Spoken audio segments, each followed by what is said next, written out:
Yo, what's checking, everybody? Glad to be with you on a Friday edition of House Divided. I'm Jeff Ketchum. The master pointer is Chad Hastings. You guys know us. Hopefully by now, like, comment, subscribe to the page. If you're brand new, welcome. Oh, you're in for a treat. We never know what the hell we're going to do over the course of an hour and a half, 2 hour show, but we do it. Feel free, jump into the Specs chat, comment away, super chat away. Brian Jones from CBS Sports will join us in hour number 2 of the show in the infamous off the rails 1 o'clock hour, where things happen. I guess I should say. Chad, another weekend is here. Another college football weekend is here. We had NFL last night, college football last night. We've got recruiting to discuss today. I like it when there's stuff going on. Yeah, there's definitely some good stuff going on, even though it's non-conference time for Texas. I think fans are hungry for what it could look like against UTSA and obviously, and then ULM. But on the recruiting side of things, the energy just doesn't seem to go away. And Texas gets another commit yesterday. We'll jump right into that discussion. Plus, the way it was set up today, you saw it. The cornbread reference is there. Is Sark maybe going after one of the Aggie commits? I think he might just be doing it just because. Is it just because? We'll get into all of that. Let's give Texas Card House their love. They are our presenting sponsor, and they're ready to present you with a badass poker experience. 6 locations in the great state of Texas. I wasn't far away from the Austin location yesterday. I was right there in that 183 Anderson Mill area. Again, like Ketch told you multiple times, new location, same area, but new location in Austin. It's right near the aquarium, as we have talked about. So shout out to Texas Card House. Get out there and get your poker going. All right, Ketch. So before we get into the A&M kind of angle here and where recruiting goes, let's get a little Zeelos Hicks thought from you. We left yesterday knowing he was going to make a commitment, and he did do that yesterday afternoon. And I know you did a reaction show on Orange Bloods Live. It's why we tell you to get your notifications. Give me a thought on Zeelos Hicks adding to – now the question is going to be, which class does he add to? Technically a 2026 guy, I guess, as we're talking here. Technically, we'll see what happens. I just mentioned to you before we came on, you can go to his social media pages. He doesn't actually have his year of classification listed on his socials. It sometimes happens, but most time guys will put what year they're repping, what year their classification is on their socials. He doesn't have that. I think it just adds to the uncertainty of exactly where he'll land. He's an elite talent. If he's in the 2025 class, along with Jonah Williams is the best player in this class at this point, probably for me, regardless of which side of the ball. But other than Jonah Williams, we'd be talking about a guy, maybe the big 3 on that side of the ball. And if he were in the 2025 recruiting class, you'd be looking at Lance Jackson and you'd be looking at Jonah Williams, and then you take Zeelos Hicks and put him in that group, and it's an incredibly strong foundation piece. If he's in the 2026 class, then the ironic thing is I don't know that it changes a whole lot for him. I think if he comes in 2025, there's a lot of older guys in front of him. I'm sure he's a little bit like Xavier Filsaime a little bit in that he'll get some special teams. You're probably playing a little bit, but not a lot.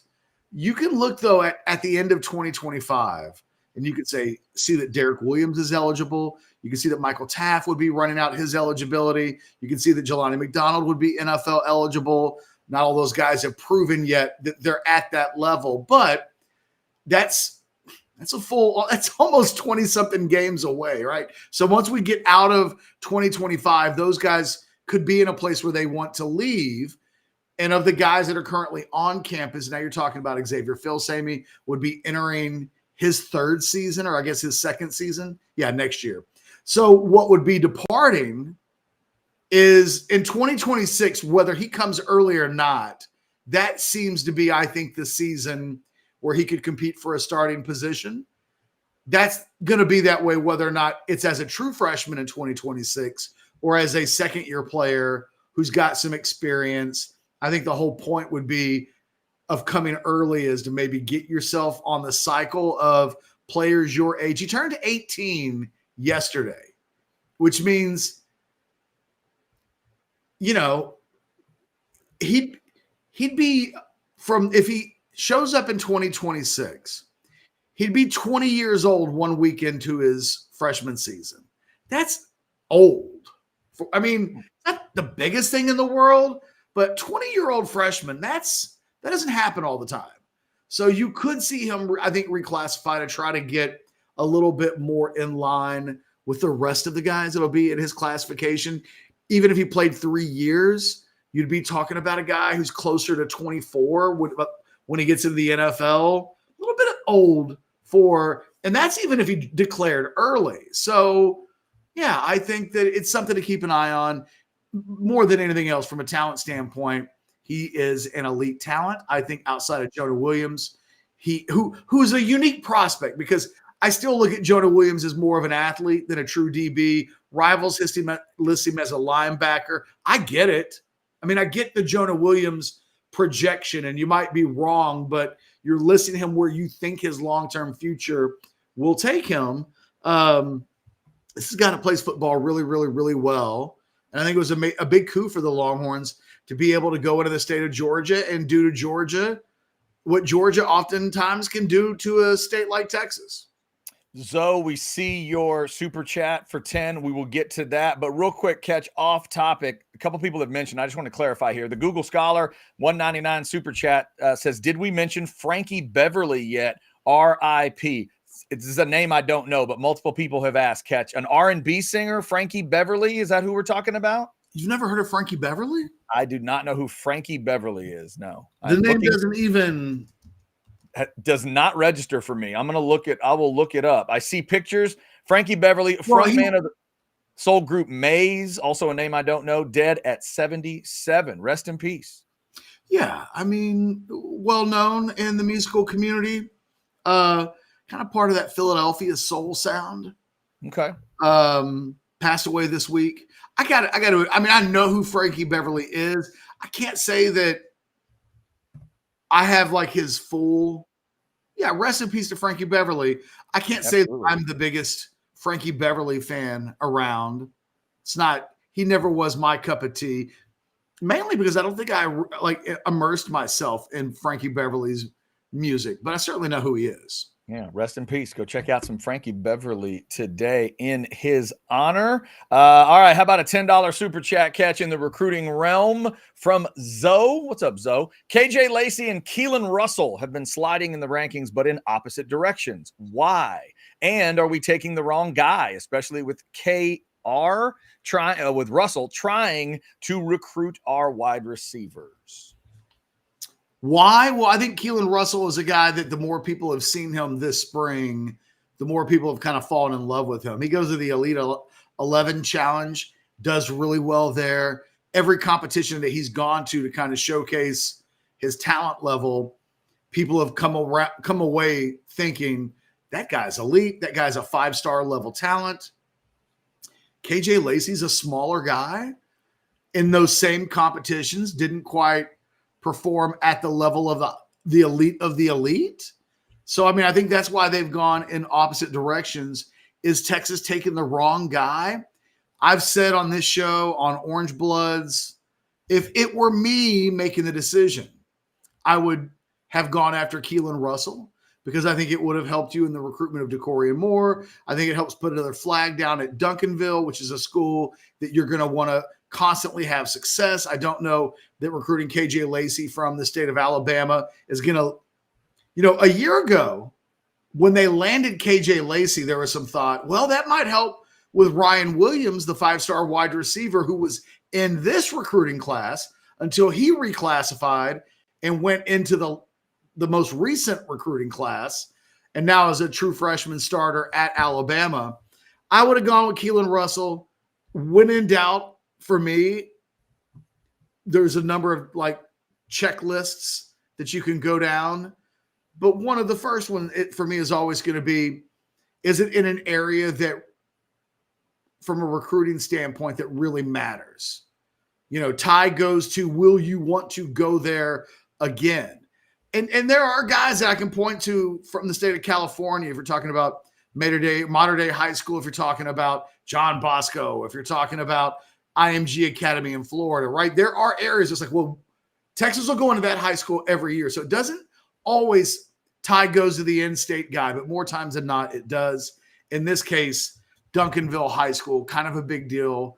I would have gone after Keelan Russell. I have also said, though, that I don't think the quarterback in the 2025 class, I think there's a very strong chance that guy never plays football for Texas.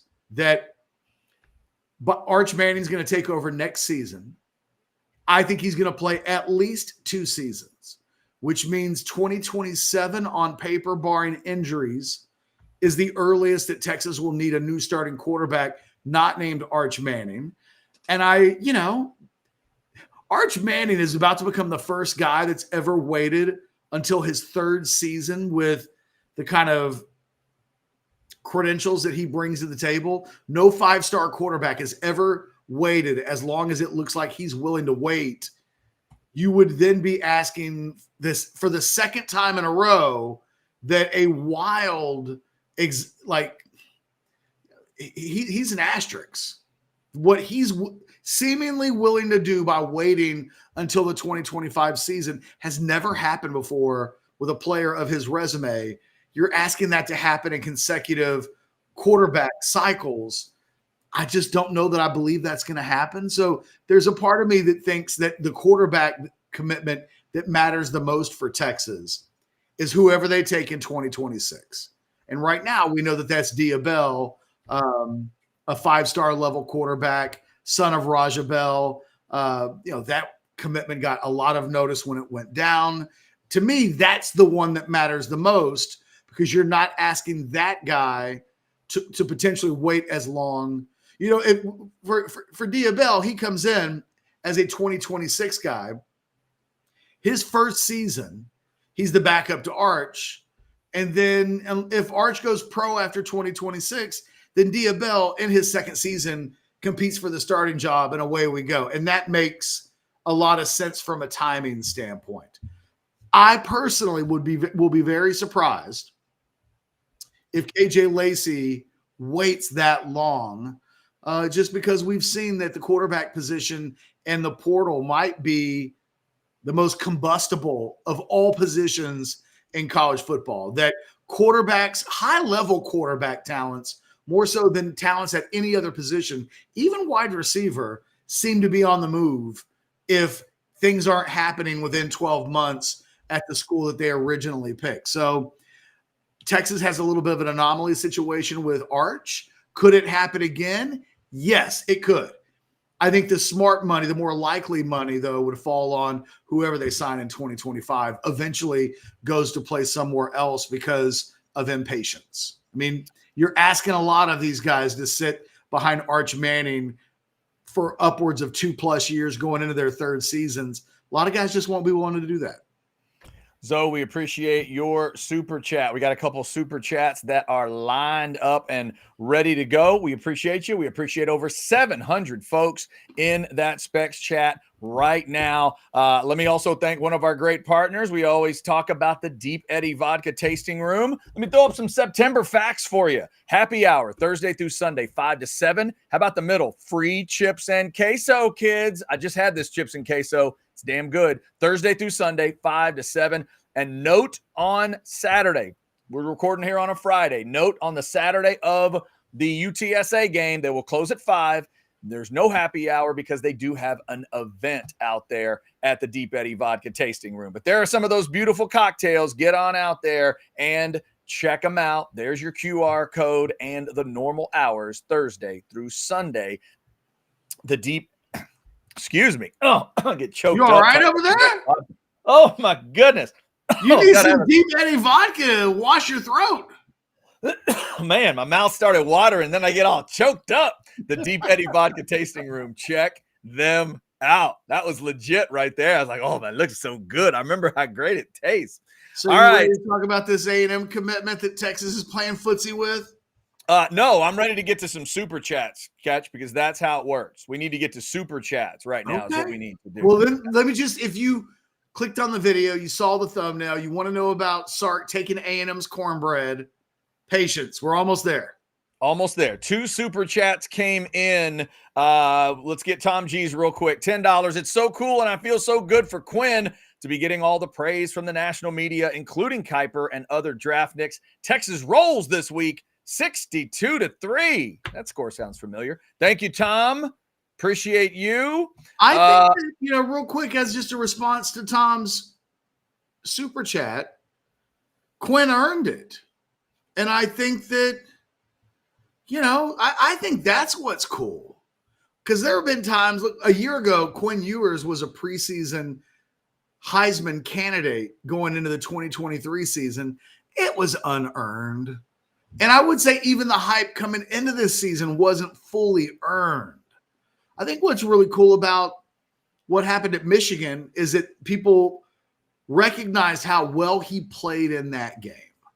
And I think it was different than how he played in the Alabama game, but now you're able to stack those things on top of each other. And Quinn is starting to get praise for the resume that he's putting together career-wise. And, considering a few months ago, we were saying, look, Quinn is not a guy that's lived up to being the number one recruit in the country from a couple of years ago, that he hasn't been that good.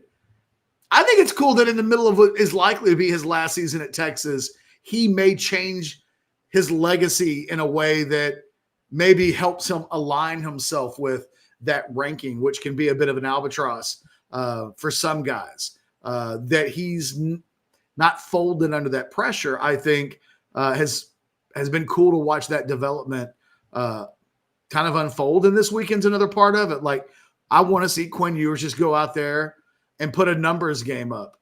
Make UTSA look like the outmatched opponent that they are. I think that's the challenge tomorrow. It's play to your level. And 62-3, I think Tom would accomplish that. Yeah, that would do it. Tom, thank you for the super chat. All right, Catch, we do have 3 super chats, but they are kind of off recruiting topics. So why don't you hit the A&M stuff that you wanted to get into today? So with Zeelos Hicks into whatever class he's going to be in, give the Texas fans your thoughts on kind of where you think Sark might be thinking and headed next. Well, look, one of the things that we've talked about going back to the last couple of weeks is that it seems like as they finish out this 2025 class, that it really is all about continuing to add pieces to the defensive side of the ball, that they've got 20 commitments. I think they'll go to 25. You start counting who they might be able to get. It's like, okay, well, they could get one of the badass linebackers. All right, there's 21. Javion Hilson. Okay, there's 22. Well, Zeelos Hicks could move over, and there's 23, right? But if you want to take a full class, they want to go up to 25. If they really want to stock the cupboard on the defensive side of the ball, they're probably going to have to flip a few more guys. And it has always been the recipe that at the end of this recruiting year, because so many guys are committed, and again, in the state of Texas, I need to look and see if this is an updated number. As a matter of fact, I can multitask. I can do that while I'm doing this. Yes. At last check, the Longhorns, or not the Longhorns, but the state of Texas, 98 of the top 100 guys were already committed. So you're going to have to flip some guys if you're going to be able to get, I think, to 25 or 26 or whatever. If you look at the Texas A&M commitment class, I've been looking at that group and wondering, is there anybody that Texas would poach? And while there are some really talented guys in that class for A&M, they are guys that Texas had kind of previously passed on. So who would it be? Well, it appears that we've got an idea of at least one guy that they've got an interest in, and that is Richmond Randall defensive tackle Chase Sims. He commits to Texas A&M back in June. He took, his official visits, although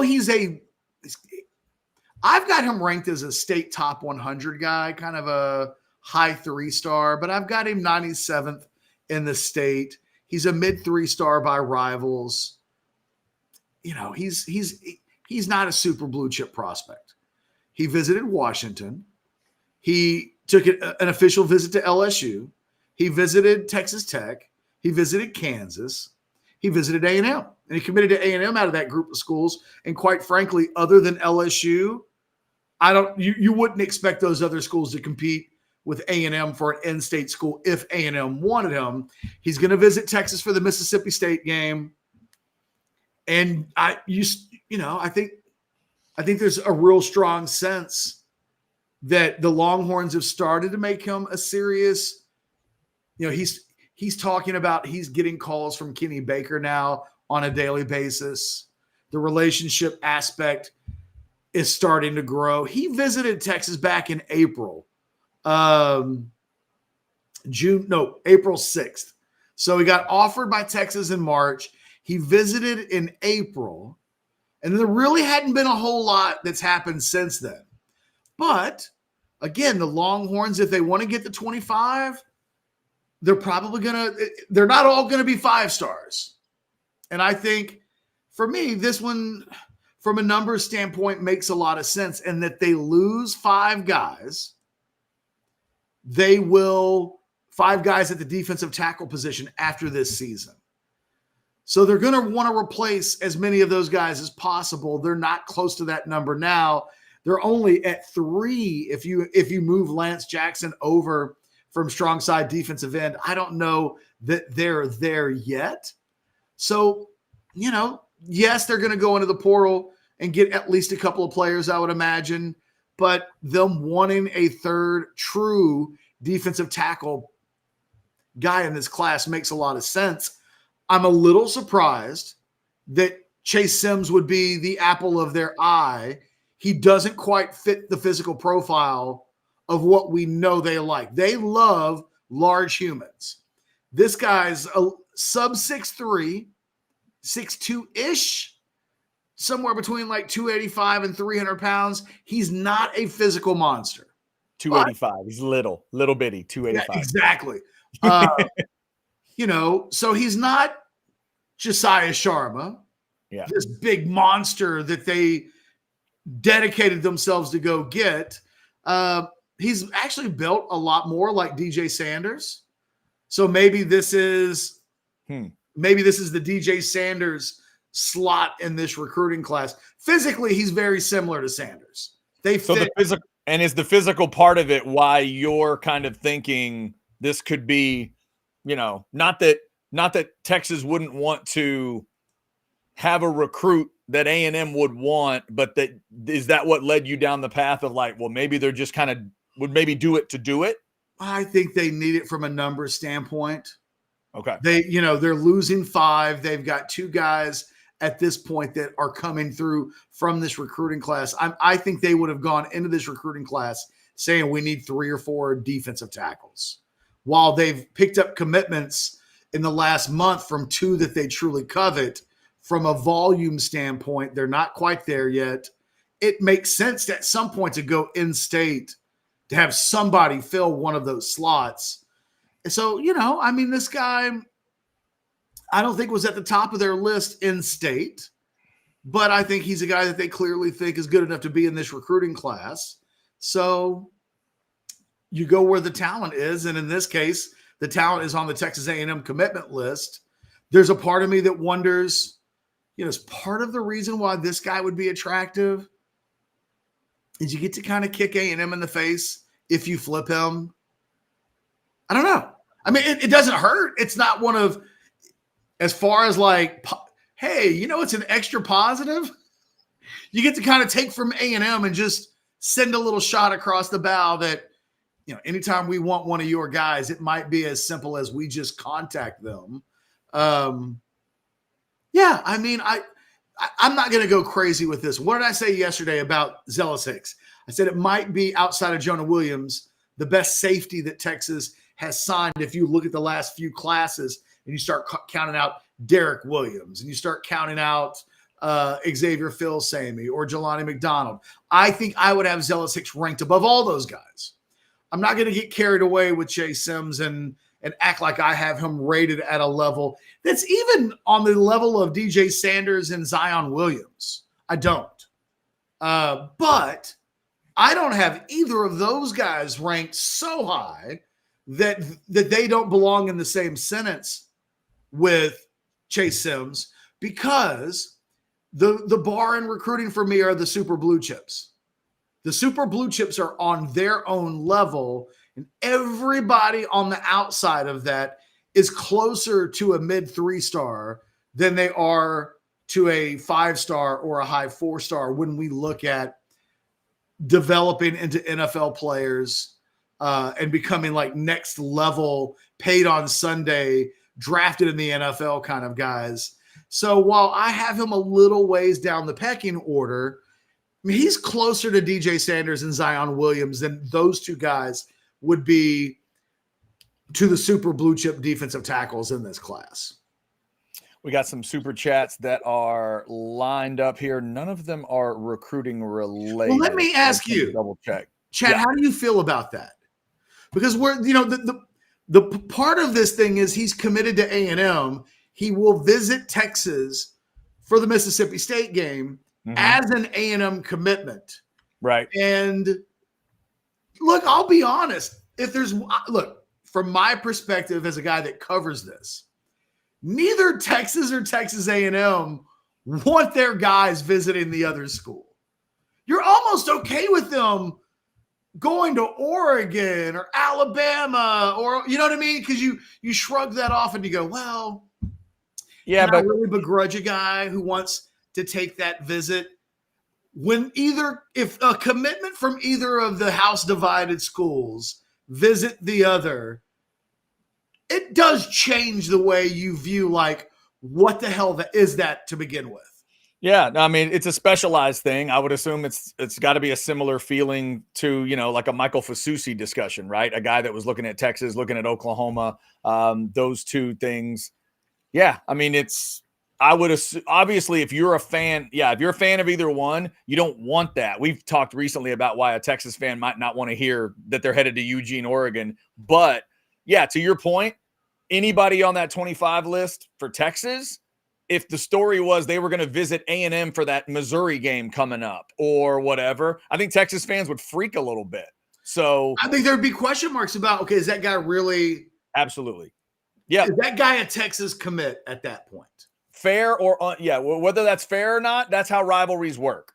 They're different, That's how rivalries work. And back in the day, if you had it's just different. Like if one of the Hatfields was hanging out on the weekends with one of the McCoys, we'd have to ask some questions about how much of a Hatfield the Hatfield is. And I don't know, like, for Texas fans, I definitely don't know how much Arkansas would factor into something like that today. I don't think that's the same feel, but in terms of the Sooners and the Aggies, I would assume it's that. So if one of your commits, I'm not going to say a name because I don't want to be accused of bad luck, but if one of the names in the 25 class was headed to an official visit in either Norman or College Station, yeah, I think the fans have a right to be upset. And I think there's even more. I think the A&M things, the season has started and A&M has lost a game and they're trying to just figure out who they are.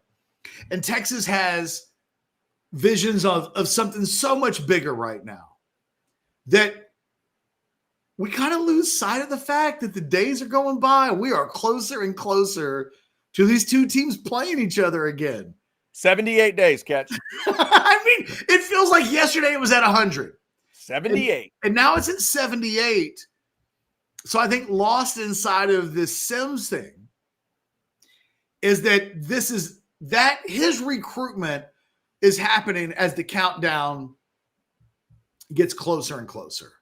So it's an even, a year ago, it had felt a little bit different if either an A&M or a Texas guy were to flip to the other school.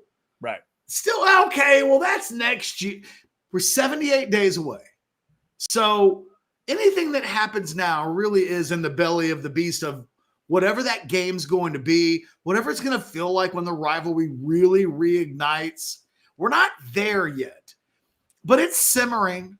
It's simmering. And it's what makes Sims Sims is making it's like he can't get to Austin fast enough. The Mississippi State game? Why?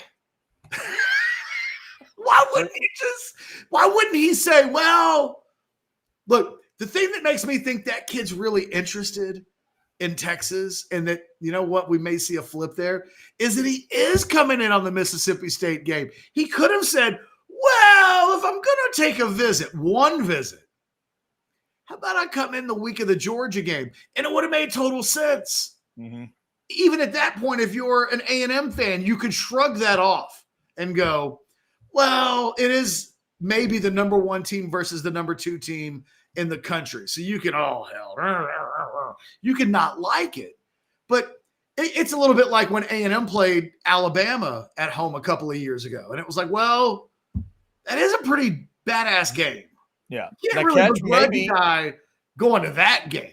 Have you considered whether or not Chase Sims just wants to see Texas play a team in maroon to get a feel for which side of the color wheel he would want to be on? You have. So thank you for that. You know what it tells me, though? You know what my gut instinct says? That kid will be back for the Georgia game.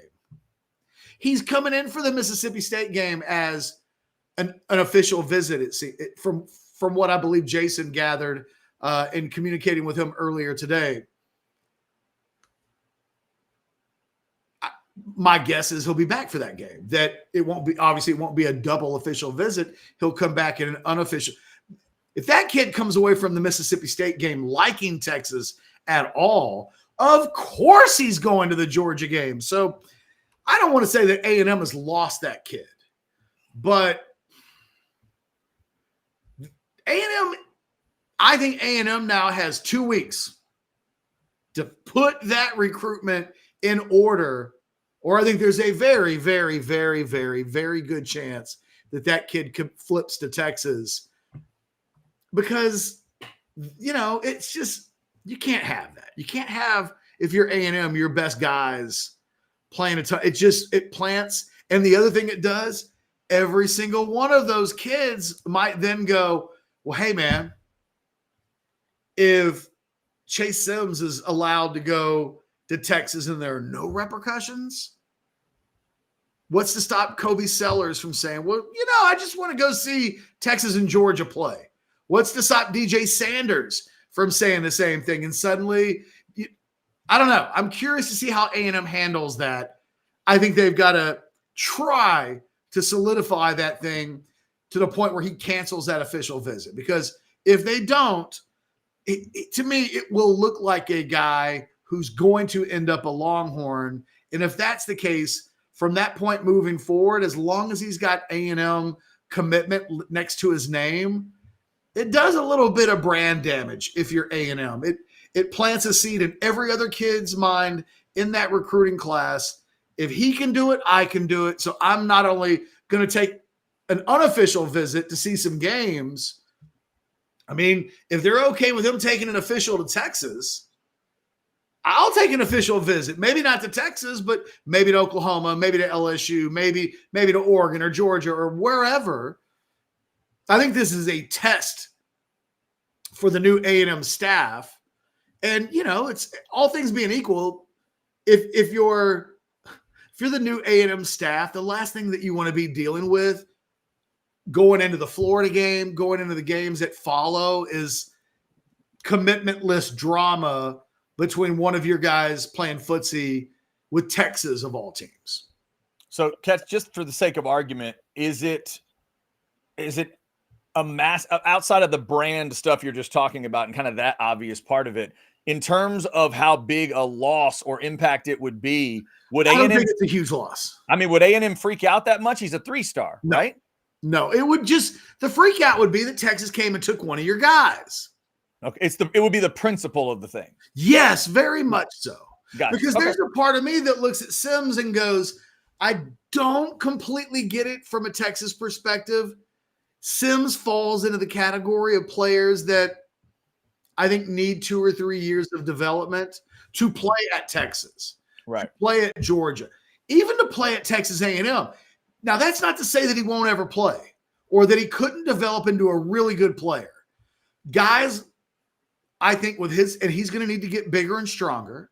I mean, he needs to develop. Part of the reason why he's a 3-star. And it wouldn't change, quite frankly, that much if he was just your run-of-the-mill 4-star. He's a guy that needs 2 or 3 years of development and at a school that recruits as well as Texas does and does as well in the portal as Texas does. He's not as good of a prospect as Dre Bledsoe. And Dre Bledsoe can't get on the field right now. And Dre Bledsoe's in his 3rd season. So it's like, okay, well, this is the it's the kind of thing that you say about some of these guys. It's like, well, it's one thing to be good enough to play at this level, and it's another thing to be good enough to play at Texas or Georgia or Ohio State or among the most talented teams in the country. My fear with Sims isn't that he's not good enough. It's that it will take more time for him to get to the point where he's good enough. Look at a guy like Vernon Broughton. It's his 5th year. And we're just now hearing that guy's playing some of his best football. In this modern era of college athletics and college football, we just don't see very many guys that are patient enough to wait their turn, to trust, I'm going to hang in there. No matter, I don't care what they've recruited. I don't care who's passed me by. I'm going to get mine eventually. That's an outlier. The majority of kids leave after a season or two when it becomes abundantly clear that they're down the line in pecking order. So my fear for Sims would just simply be he's probably a 2027 or 2028 kind of guy. Would a guy like that be patient enough to sit 3 years, to bake, develop, learn, not get intimidated by anything else that happens, and then eventually make that moment yours? The Vernon Broughtons and the Devondre Sweats of the world are much harder to find than the alternative. We got some super chats lined up here, Catch. Let's grab a couple of them here. And let's start with this one. It's a nice general one. Longhorn Football Edits, $2. Great show, guys. Excited for tomorrow. We appreciate those $2. Catch, see if you can figure out who Michael's talking about here. $5. Don't sleep on 2024 quarterback from Houston. Well, I think he's talking about Trey Owens. But it doesn't. The thing with Trey Owens is that it doesn't change. It doesn't change the fact Arch Manning is going to be the starting quarterback next year. Trey Owens is not winning that job from Arch. Let's just reset the Arch thing for a second. When Steve Sarkisian one day dies, right? Steve Sarkisian's like, Let's give Sark another 50 years so that he cracks 100, Chad, so that nobody thinks it's a morbid I've setup. jinxed Sark talking about death. It's really weird. Okay. So in 50 years, when Sark's in his hundreds and he passes away of old age, watching football on TV, Jesus, like every American male would like to go, right? Sure. You're in your hundreds, and you pass while the Cowboys beat the Eagles 37-10. Oh, go! When I'm 100, when that happens, right? Go Cowboys!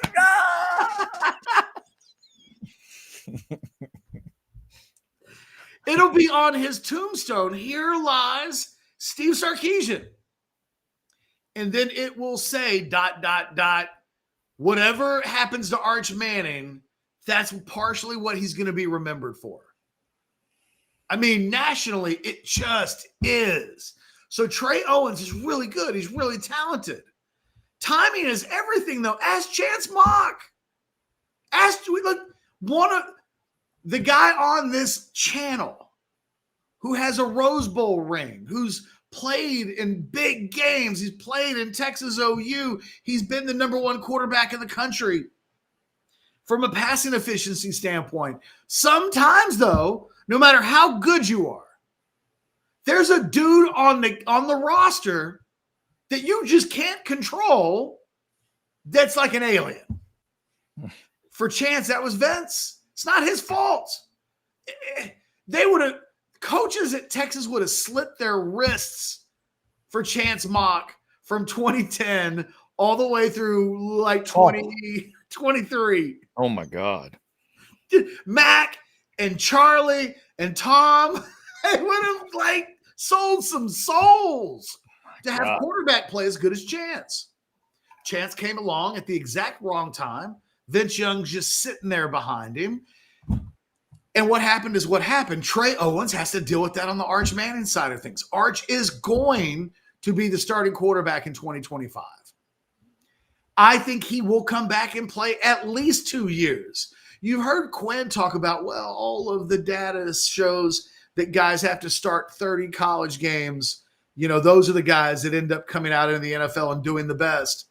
You don't think Arch and his dad know that information? So he's going to play at least 2 years, which means Trey Owens is a true freshman this year. If he sits in 2025, he's a redshirt freshman. If he sits until through the 2026 season, he's a redshirt sophomore. By the time 2027 rolls around, he's a redshirt junior. He's waited 3 full seasons. And you know what? There's still no guarantee that Arch is gone. They could just say, well, you know what? We want Arch to stick around for 1 more year. Do you know who's not going to say no? Steve Sarkisian. You think Sark's going to go, no. I got to make sure Trey Owens finally gets on the field. It is unfortunate. And I hope Trey Owens sticks it out because he's talented. He's really good. The data just says it'll be very hard to think you're going to keep that guy 4 years before he gets on the field. Now, injuries are the great mitigating factor. Anything happens to like any of these guys and suddenly the dynamics change. But as long as Arch stays healthy, the quarterback position at Texas is set for the majority of the rest of the decade. And, you know, I can't placate people. I can't be like, oh no, it'll be okay. Trey Owens is going to stick around forever. Texas will be the only school in the country where all the quarterbacks never transfer, except Hudson Card transferred and Malik Murphy transferred and Cameron Rising a long time ago transferred and Jaquindon Jackson transferred. Like they do transfer. The only guy that doesn't transfer, hell, once upon a time, Quinn Ewers transferred. The only guy that doesn't transfer apparently is Arch Manning. He's the guy. Thank you, Michael, for the super chat. Thanks to over 1,200 folks in the Specs chat. We got a couple other super chats we are going to get to. If you get us a super chat, it will go right to the top of the list. Before we do it, Catch, why don't you tell them about Andy and My Perfect Franchise? Texas looking for a perfect game against UTSA. Andy can't help with that, but he can help the people out there. You know, you want to build that portfolio, diversify the portfolio. What's a portfolio? You may be asking. I mean, if you don't know the answer to that question, all of these questions point in the same direction. Call that number, email that email address, text, whatever the case may be. Reach out to Andy at myperfectfranchise.net and start changing your life a little bit towards the direction you want it to go in. You may be unhappy with where you're working. You may be happy with your boss. You may wish there's a pathway that leads you elsewhere. Well, that's where you reach out to Andy. He learns a little bit about you. He finds out what your strengths are, what kind of companies your talents may lie with, and he puts it all together, and then he'll point you in the direction that might be just the one that you need to go in. The bottom line is you can't take a second or a third step until you take the first. 404-973-9901. Call it, text it, email him, Andy at myperfectfranchise.net. The bottom line is there are steps in life from a business standpoint that you want to take, and you might not know how to exactly get there. How do you diversify correctly your portfolio? Ask that question and let Andy give you the answer today. myperfectfranchise.net. All right, let's hit these super chats, and we'll go bigger money first at $9.99 from Tessa. Maybe I missed it, but why are y'all not doing the watch along anymore? That was my favorite part of watching the game. Love you guys. Texas 55-3 over UTSA. Hook 'em with an emoji. Can I give Tessa the honest answer? Yes. It's just more work than the payoff is there for.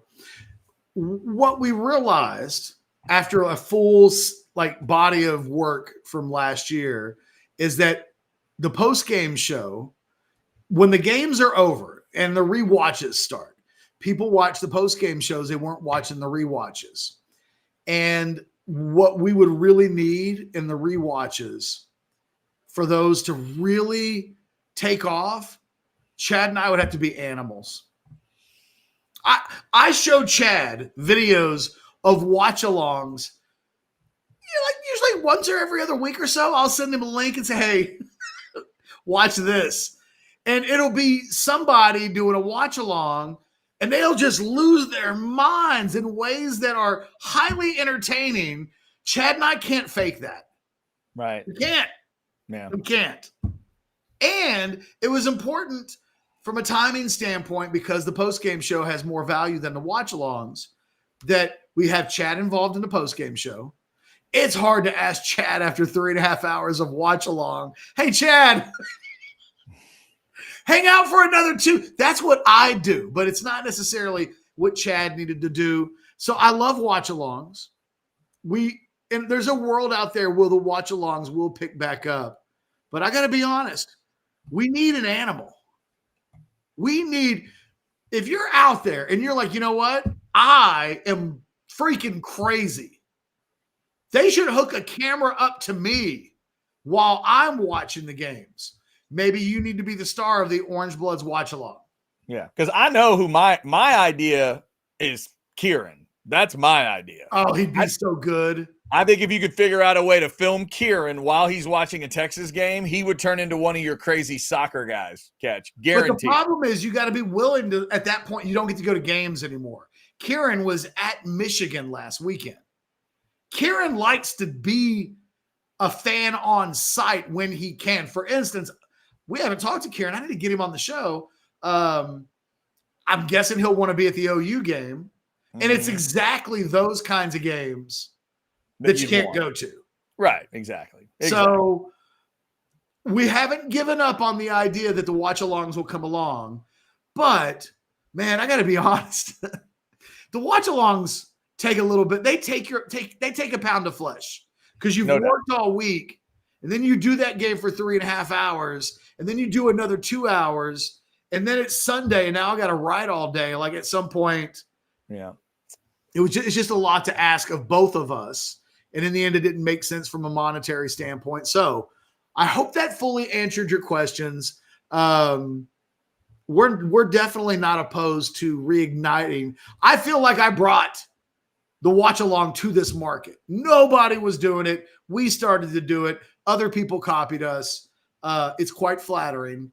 But we've got to figure out the secret sauce for the watch along. We're not there yet. Just a dude, super chat $4.99. Mel Kiper having Quinn as his number 1 quarterback on his draft board is the coolest. Question is, where is Quinn a best fit in the league? Hope it's not New York. That's a tough part of it. Texas fans have been hoping that one of their quarterbacks was going to be, big time in the NFL. Hadn't quite happened in a while.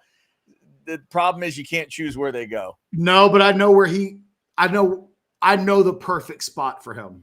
Okay. Miami. Okay. I think now you got to be able to throw the deep ball in Miami. Yes, you do. Yes, you do. So we would be back to that Xavier Worthy, Tyreek Hill, Quinn just air it out and guys. But I think Quinn's very Tua-like. And, I think the right quarterback could come along, add water, instant fix. Now, what's going to happen with the Dolphins this season? Could they be in a position to have a draft pick to take Quinn Ewers? I don't know. It seems unlikely, but given what happened with Tua, you and I haven't had the Tua conversation yet. It happened last night. He got another concussion. Mm-hmm. And it's kind of shocking that they gave that dude a $90 million extension when it does feel like we were playing a waiting game. So I'm not shocked that he got a concussion. None of us should be. What he does next, I think we all just got to get down. If that man decides, man, I'm playing football, y'all need to stop talking about this. Then I almost feel like we need to come to grips as a society, like we do with boxers and MMA fighters. There's going to be UFC's got an event this weekend. I know it's possible that something could happen in the octagon this weekend, Chad, where a guy could go to the hospital, a guy could get seriously hurt. If I told you right now somebody dies in the octagon before it ever happens, we'd go, that's tragic. Oh my God, that's horrible for the sport. But we sure as hell wouldn't be surprised. I would be surprised if someone dies. No one's died for UFC. It could happen. It could, but I would be surprised. I'm not going to go, that doesn't shock me at all. Like, it's never happened. Well, but you know that somebody could be maimed Absolutely. In the octagon. You know it. Yes, you do know it. But the shock is there. And also realize there are rules in place for those men and women to rest a certain amount of time that is not in place in Tua's world. That's fair. Yeah. That's fair. But I'm just saying, when we watch the certain level of gladiators participate, we know we sign off on the idea that something could happen on this night that in 10, 20 years from now could have long-lasting ramifications. And we swallow it. We're like, well, that's this world. And I think the thing with Tua, I don't have the answer. Whatever is his answer has got to be his answer. But I feel like we've already done this with him before. Every time that guy gets a concussion now, we stop and go, we have the same conversations all over again. Yeah. And at the end of the day, it seems like the answer from Tua is always going to be, I'm going to play football. And okay, in 20 years from now, if he's dealing with some stuff, I feel like we almost just have to be okay with the idea that in 20 years, he might be dealing with some stuff. He's making the decision that this is who he is. And it is going to come with consequences. It's not for us to tell him what consequences he should have to deal with later in his life. I just don't know how much of this Tua story I can fully engage in beyond like this initial conversation of it all.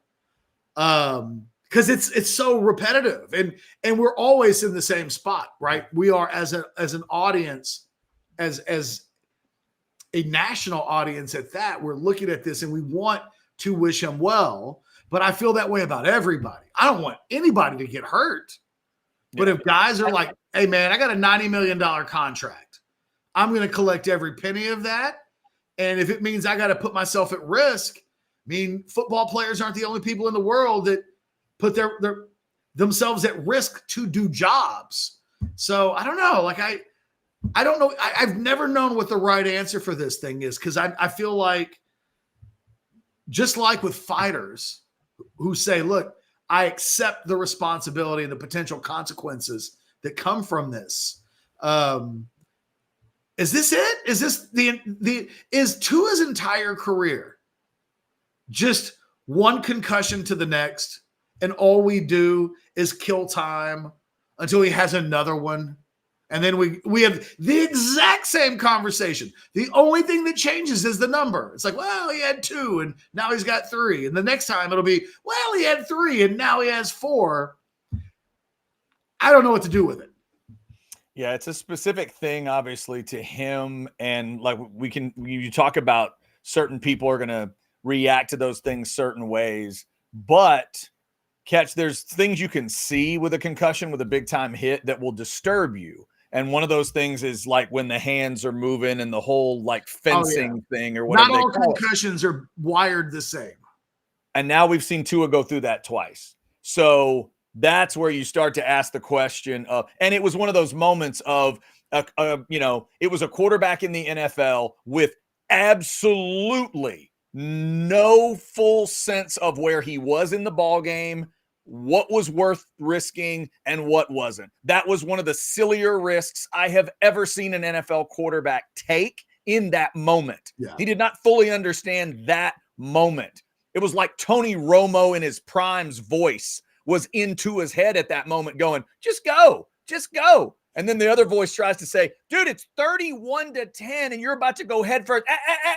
Go, just go. Why? Because I love this game. Okay, that's what it felt like. That's what I hated about it. And now you've watched 2 times his body react that way.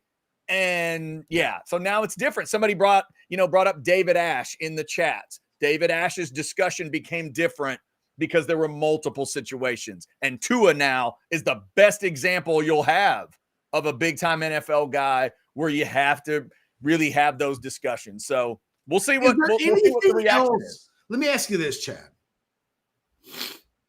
Is there anything else in the history of sport that this compares to? Because I think what's really unique is that we're so aware of concussions now, right? What is a concussion? It's a brain injury. We say the word concussion because it is a pretty word to cover up brain injury. And I can't think of another moment. And we know guys that 30 years ago had a bunch of concussions, but we didn't watch it in real time every single time they had a concussion. He's become the weird not even fighters. I don't feel like, God, can you think of anybody in the UFC that by the time they were done, you were like, geez, man, like, I'll give you one, Shane Mosley. Every time Shane Mosley lost a bunch of money.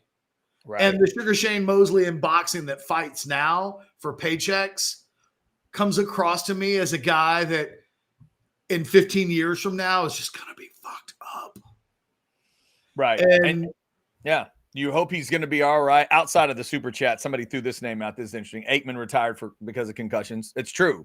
T. Jones. That's right. And our interpretation of Troy Aikman today is that he's all right, that he's okay. And we don't know exactly how many. At the moment, so you think about the LeVar Arrington hit, right? Right. We didn't have to watch him twitch on the ground.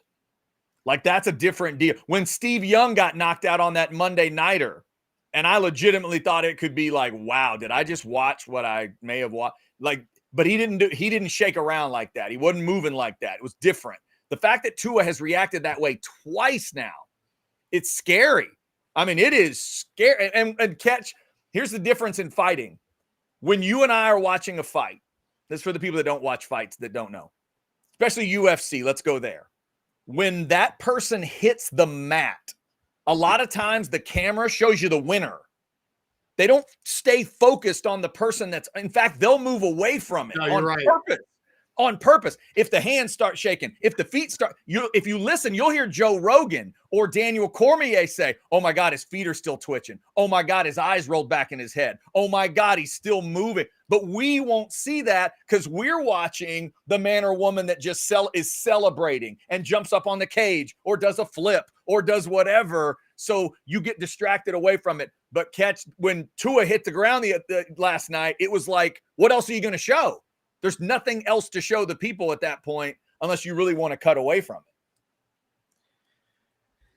it. Aikman's such a good example because the thing that then would have been right when we really got aware of Aikman's got a concussion thing.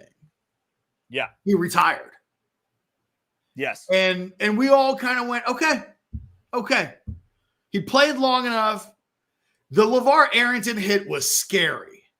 Mm-hmm. And so you were like, and then when it happened, it was right about the Arrington hit when we all became very self-aware of, well, he did have a concussion. He got knocked unconscious as a rookie against the Cardinals. Right. He plays in a Super Bowl that he doesn't remember. I was going to ask you, did we know that at the end of his career? Did we know that in real time, or did we not learn that till after his career was over? I think, because I remember that being told as this weird sort of heroic story of Troy Aikman. I just can't remember when I first heard it. I want to say that happened before he retired. That at the time was romanticized. Absolutely. That's how far we've come. Yeah. In the discussion of the concussion deal, he should not have played in a Super Bowl. Right. He doesn't remember from a certain point to the end of an NFC title game and the entire Super Bowl that year. And I think it was the second one against the Bills. Do I have that right? No, I think it's the Steelers. Oh, it's the Steelers. No, you're right. It is the second Bills game, right? Yeah. I remember hearing it, and you're like, "Wait, what?" Yeah. So it is an interesting comp. Yeah, it's just, and it, I don't know. Maybe that's the way we have viewed Aikman's career in real time if it happens now. I know, because he doesn't play in the Super Bowl. The second time that he doesn't play that second Bills Super Bowl in 2024. Yeah, right. There's no way. So much scrutiny behind it. Yeah. And it's like, well, is Aikman ready to play? He doesn't even know what city he's in. Right. And they let him play. Can I ask you a question about David Ash? Sure. Because I think if David Ash stays healthy, well, the timing of, I think if David Ash stays healthy, I think he plays in the NFL.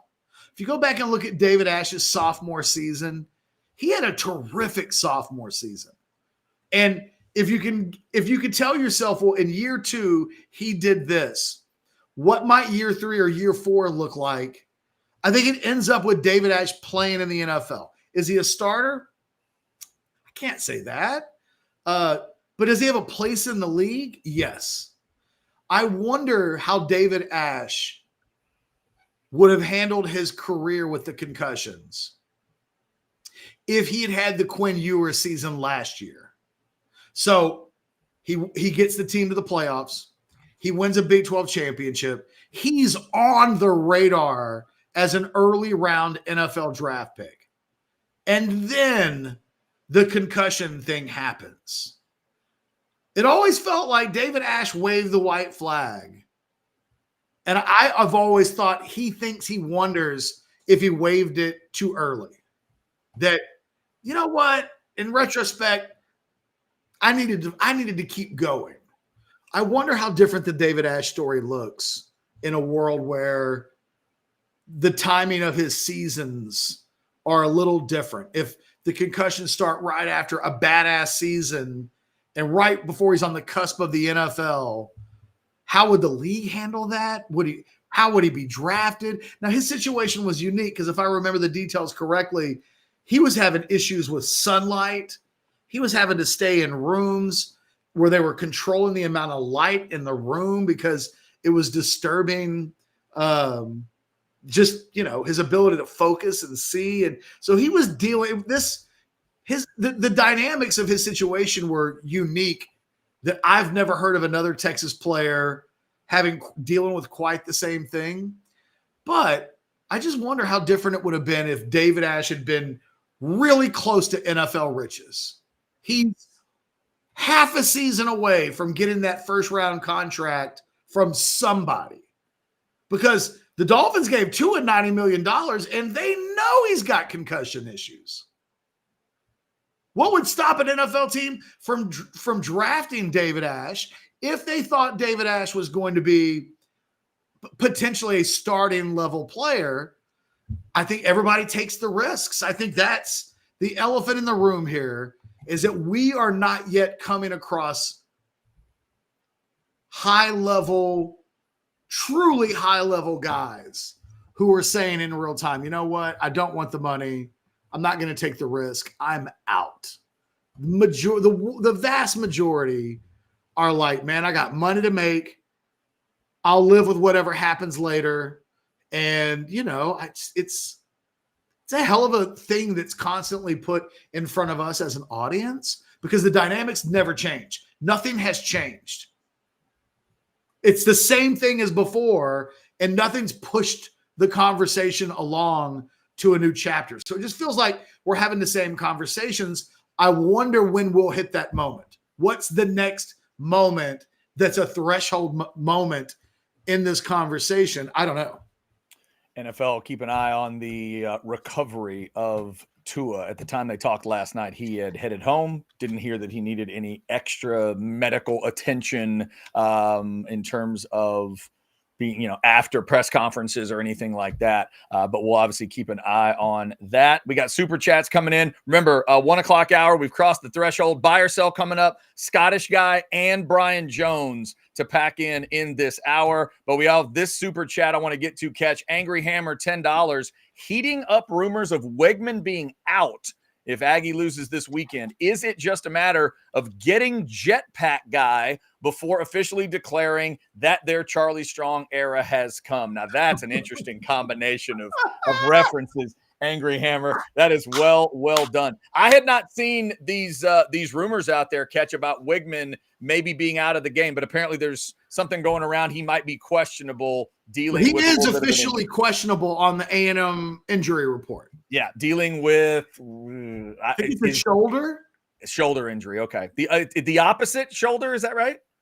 Honestly, I can't say that I care enough that I have all of the details down. Yeah, I do not have. I have not seen that either. There have also been rumors that Weigman is suspended and that they're using this shoulder thing as cover for.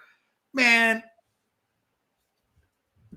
I don't believe that to be the case. I have to believe that Connor Wigman isn't out on these streets doing things, because that's not. I mean, I guess this is the school that gave us Johnny Manziel, but more times than not, the quarterbacks are dialed in. The quarterbacks are in season mode. They're not out doing things that often get them suspended. I think that's probably like an internet deal, but I don't know. No, it's too early to say it's the Charlie Strong era. But yeah, it's not too early, Chad, to wonder if they got it right with Colin Klein. Yeah, no, that is absolutely a legit discussion. I was amazed at how quickly that Longhorn folks were turning to the name Charlie Strong. I have not so badly for somebody else to live that experience. Yeah, I can get that feeling of they want somebody else to be living through it where they can compare it to Charlie Strong. I have not had that feeling with Mike Elko yet, but hey, I'm not. Everybody's feelings are their feelings. So the Jetpack Guy reference was fantastic. That's a great reference. Not everybody will even get that. No, that's just well done. S. Roan, $5 super chat. Catch, we can do Liverpool watch-alongs. LOL. 6 red boxes. There you go. Here's the thing.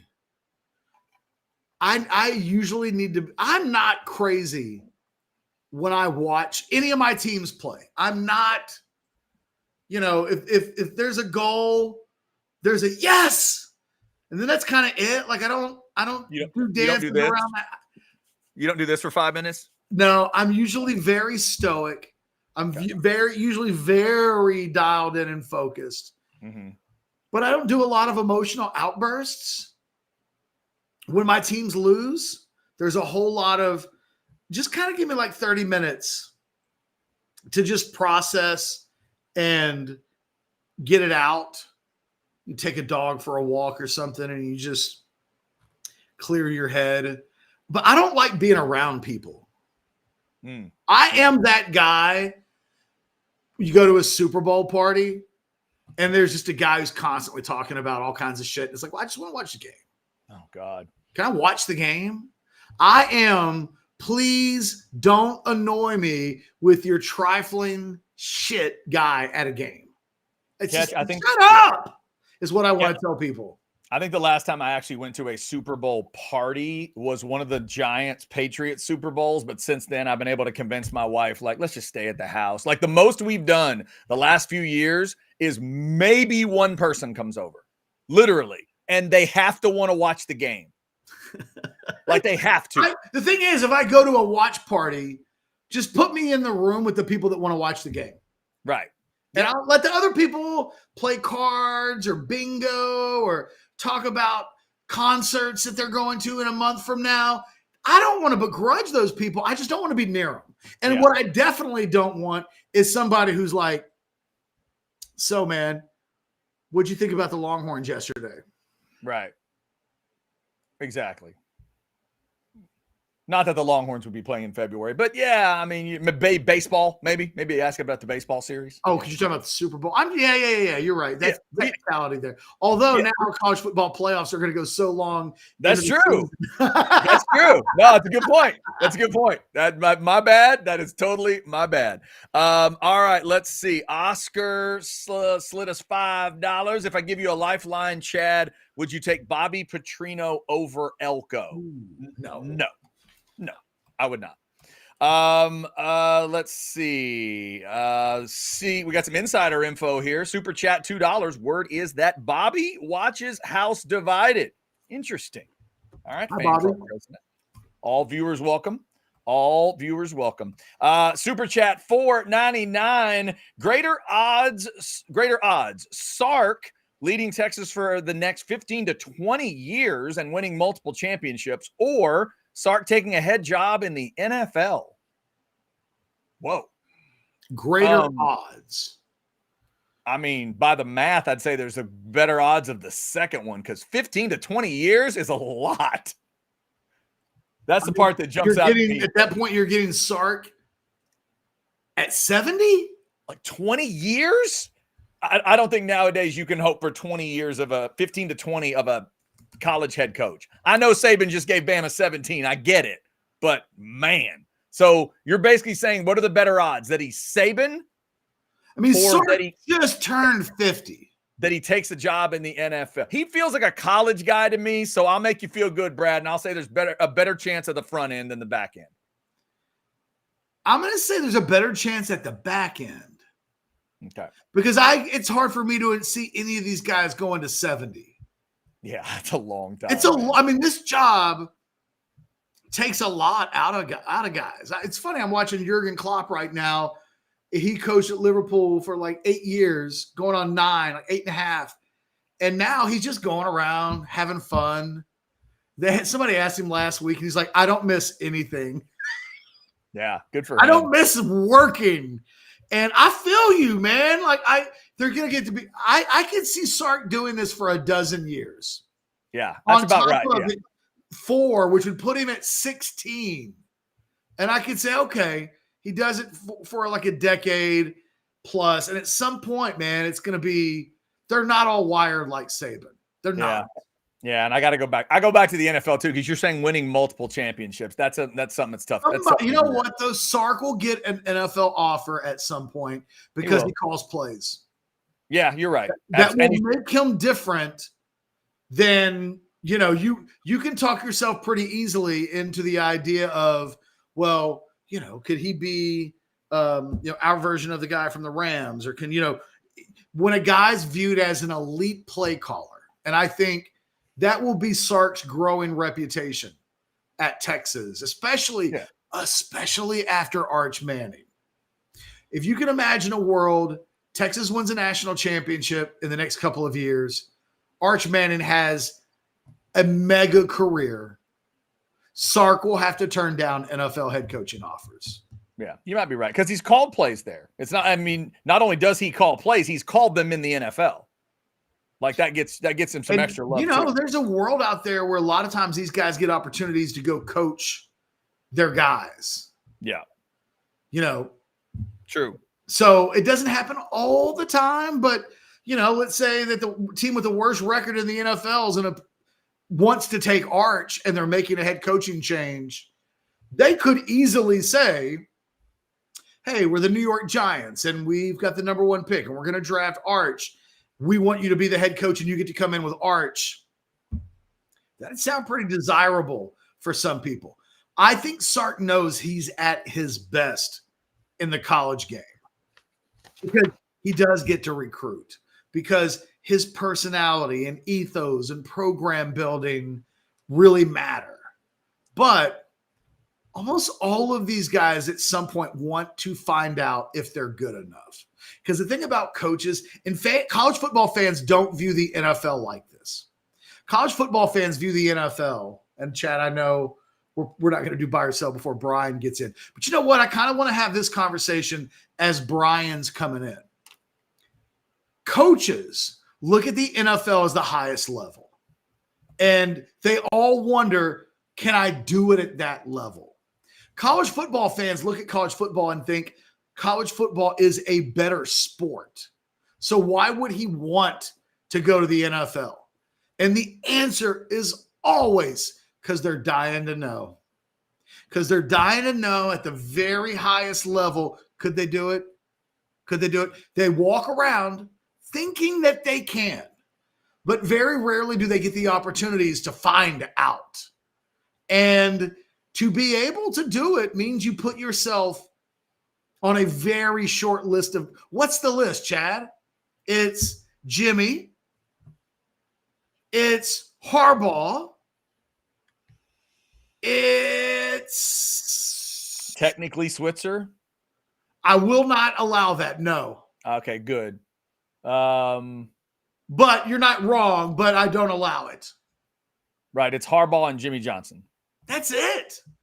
Both. I mean, in terms of big time success at both, you're talking about, championships for one at both and damn near for the other one. If we're even talking about success enough that he was good, right? There's still not even a lot of those. We never really found out about Saban. No. I mean, hell, Bill Walsh, He's what a he did, pro coach. What he did in college was okay. Yeah. But it wasn't like, Jimmy Johnson badass. Most people don't even know that Bill. So the thing is, at some point, I do believe in 3 or 4 years, Sarkisian will have to turn down, and he will have that opportunity put in front of him. Mm-hmm. And he may very well decline it, but it hasn't happened yet. And I promise you, it'll be a career milestone at the moment where the success that he's had at Texas causes an NFL team to come to him and say, we'll give everything to you. You're the head coach. You're the play caller. GM. Whatever. Steve Sarkisian at some point will be in a position where it's like, well, you know what? You can't be the GM, but you can have a say in who the GM is. Like, right. He will at some point be in a position where the keys to somebody's kingdom is offered up.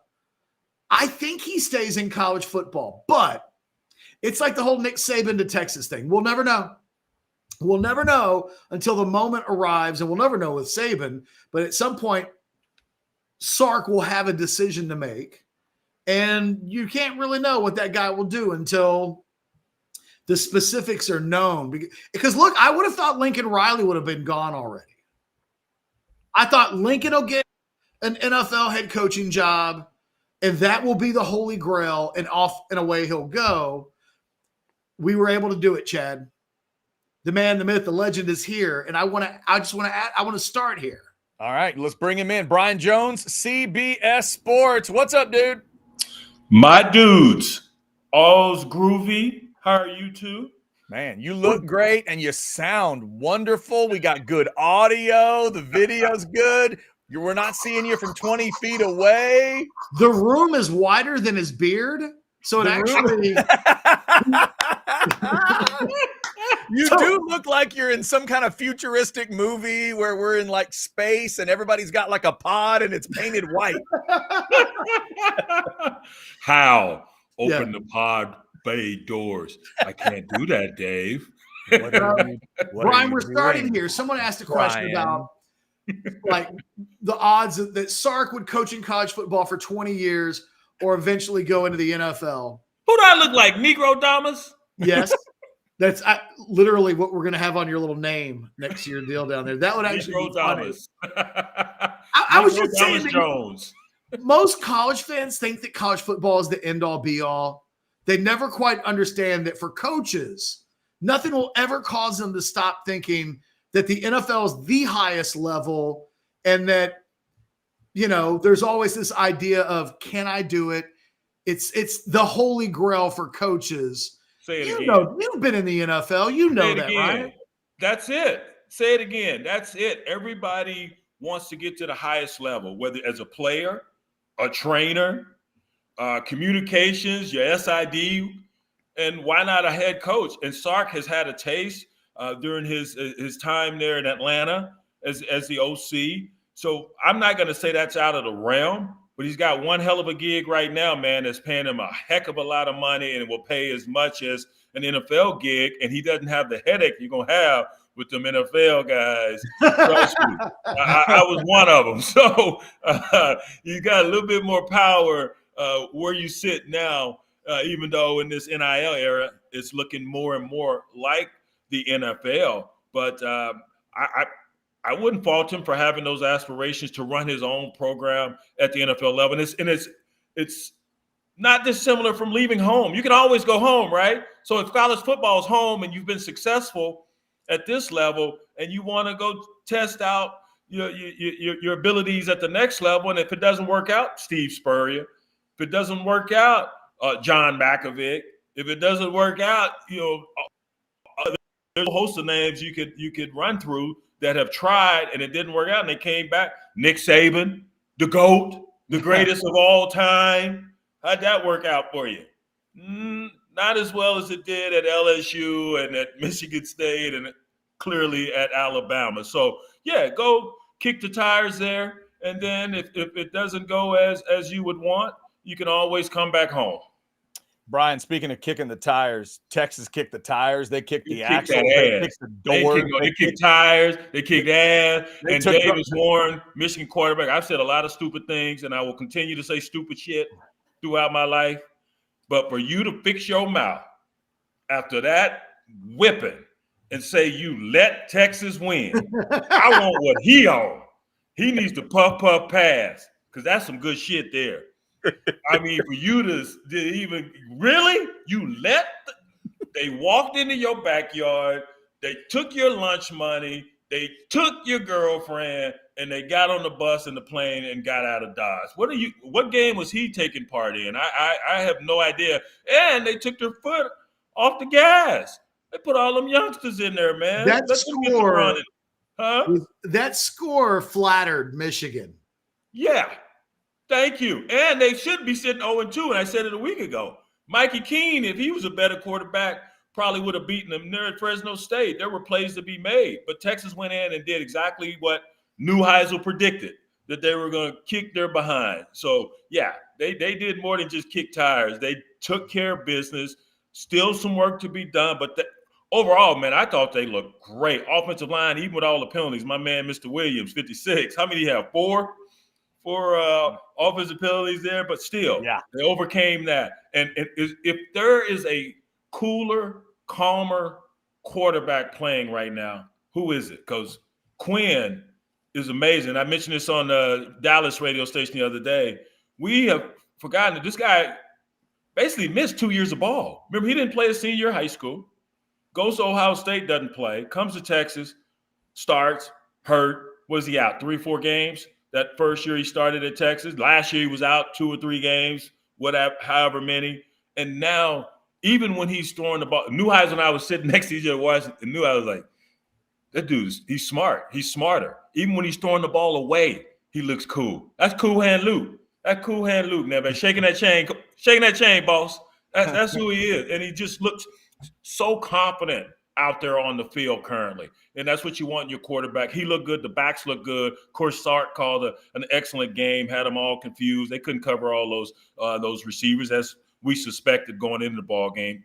Defensively, they rushed for what? Maybe 80 yards, I believe. Mr. Donovan Edwards, and I'll share this story now. I don't think I shared this with you guys last week, what Donovan Edwards told me at Big Ten Media Days. Did I? Did I share that with you guys? No. Good friend of mine is good friends with Donovan Edwards' father. And so I was chopping it up with him at Big Ten Media Days, and as we were getting ready to go our separate ways, I said, hey, man, take it easy on my Longhorns. Looked me in the face. He said, fuck Texas.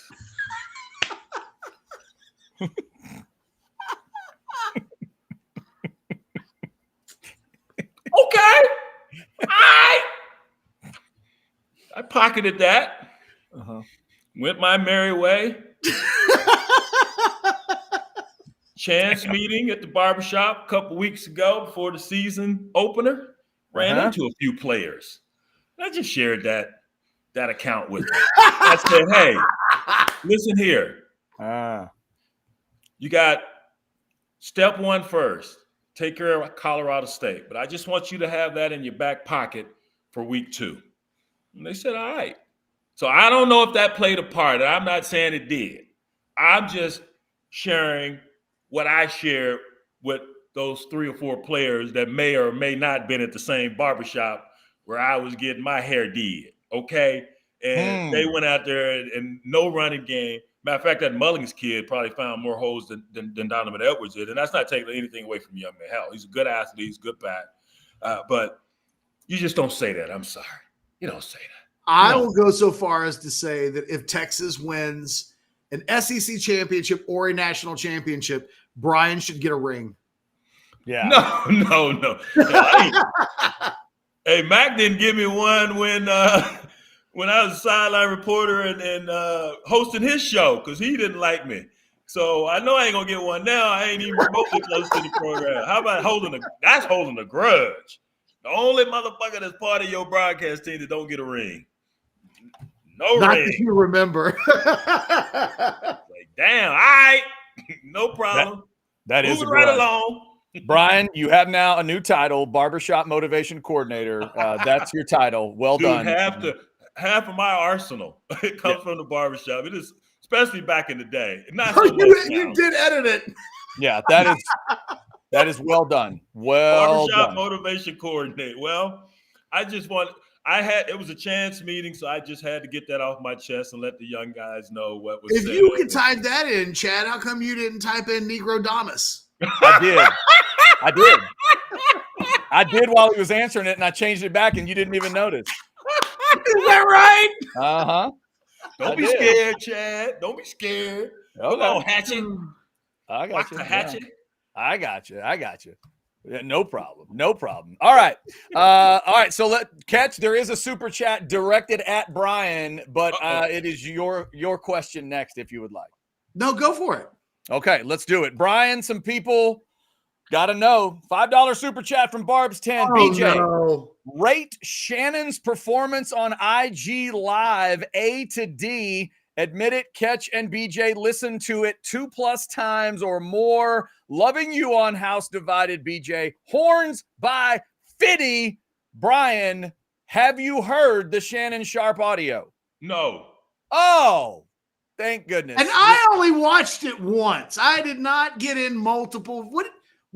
No, that did not happen. You only listened one time. So, Brian, you don't know the story? No.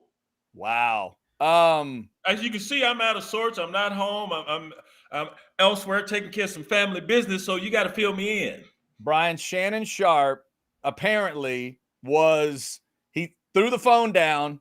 The phone started recording, or not recording. The phone went on to Instagram Live. He was having relations with a woman, and there's about a 5-minute audio of grunts and groans and sounds and whatever that people are flipping out about over the last couple of days. Yes. No. And he had to admit that it was real. It was legit. Yeah, no, it's been a thing. He and Ocho Cinco went live that night because he originally went with I got hacked. And he had to do the show and come on and say, okay. It wasn't hacked. It was real. He was recorded having relations, and he wasn't aware. With a woman named Michelle, we know that because he says her name in the audio that we hear. Isn't it supposed to be the opposite? He's supposed to say your name. What's my name? Different strokes for different folks, Brian Jones. At one point, to his credit, in the video or in the audio, you hear her say, like, oh, Shannon, this is all yours. Oh. Okay.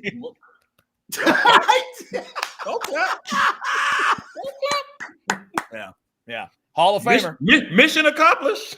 It is all yours right now. It's a qualified statement. It's a qualified. Oh, now, my look, goodness. Chad claims that because of invasion of privacy, he won't watch the video, even though I tried to tell him, I think Shannon has come out and given the okay. Like, it's now a badge of honor for him. Like, he didn't lose in the video because Right. it sounded like he was handling his business. Yeah. The woman proclaimed that he was handling his business.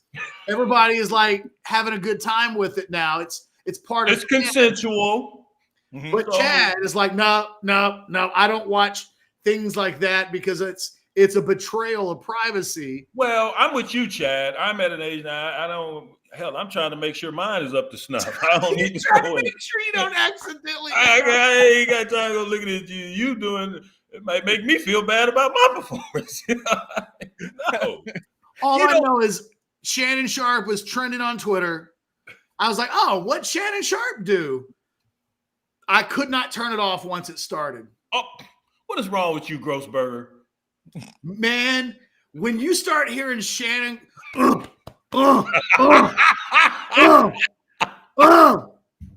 you start hearing Shannon, but you thought he was lifting weights?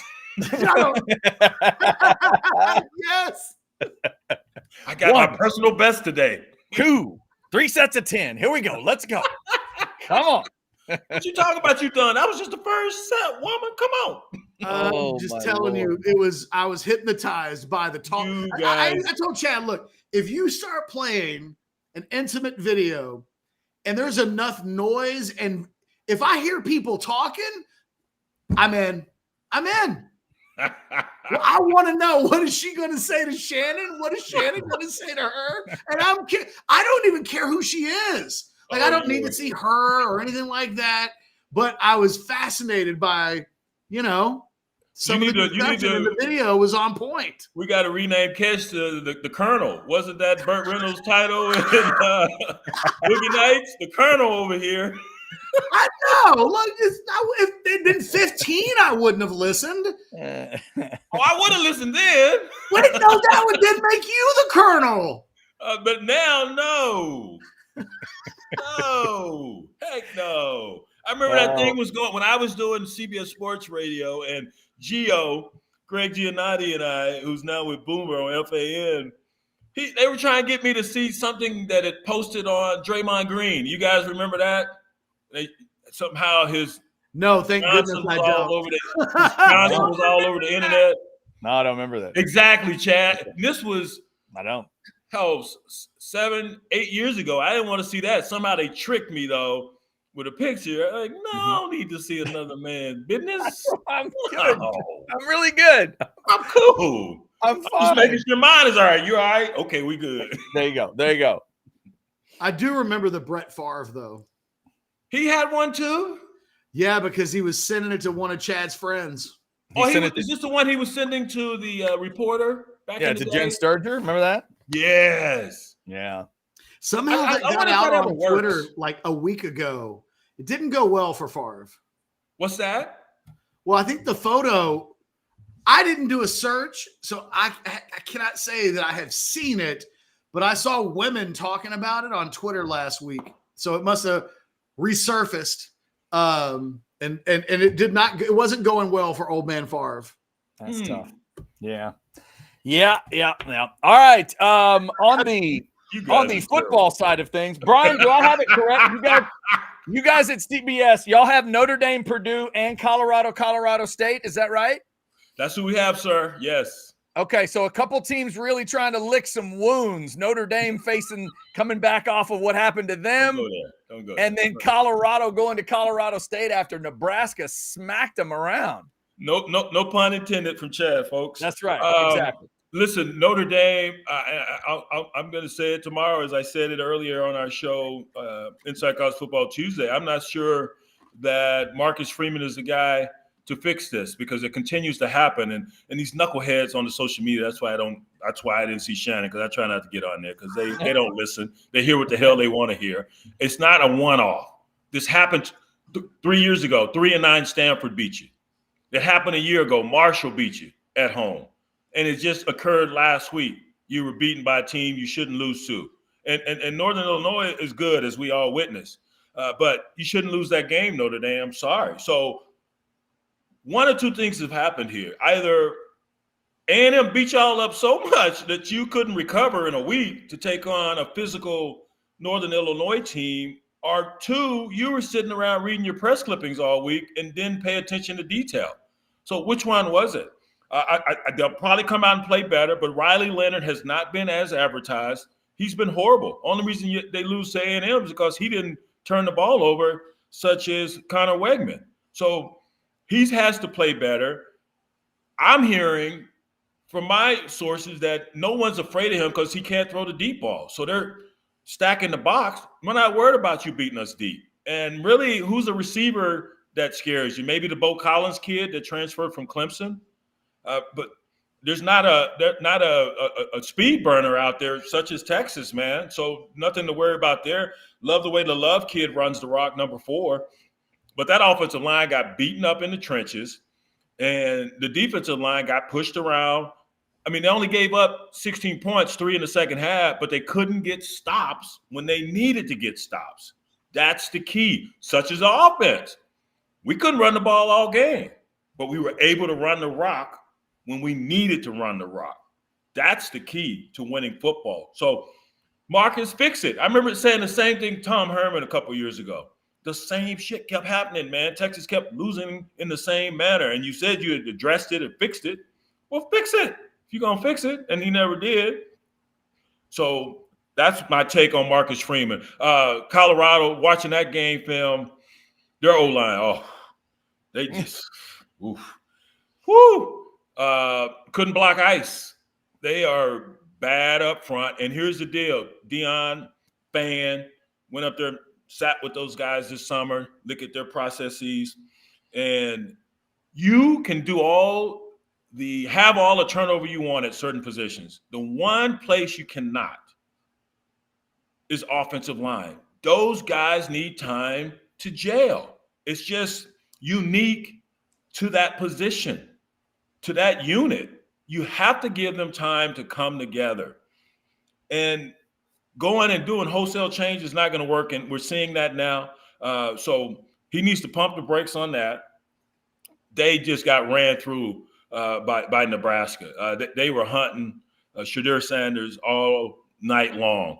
And then defensively, not enough push by their defensive line. I like the linebacker 20. Number 7 in the secondary plays extremely well. Of course, Shiloh got hurt.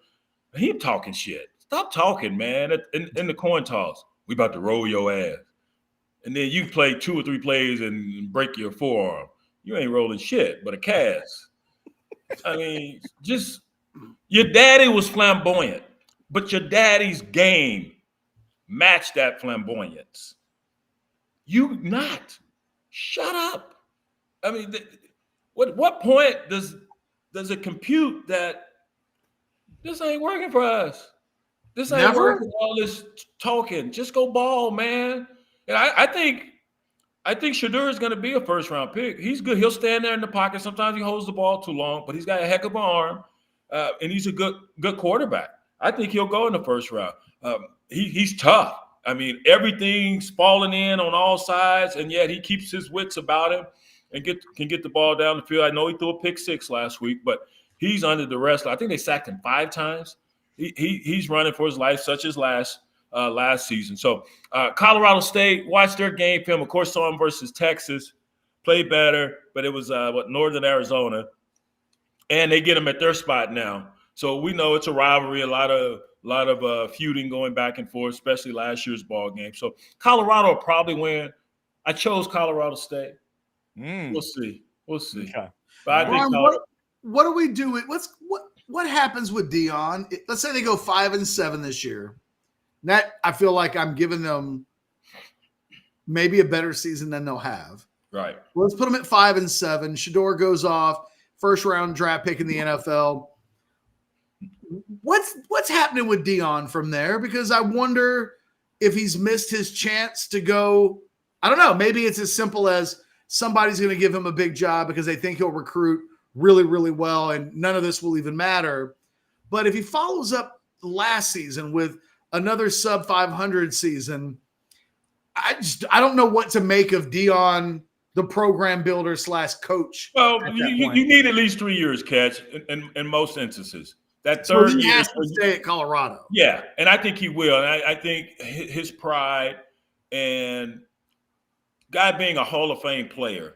So the work ethic's there. He understands what it takes.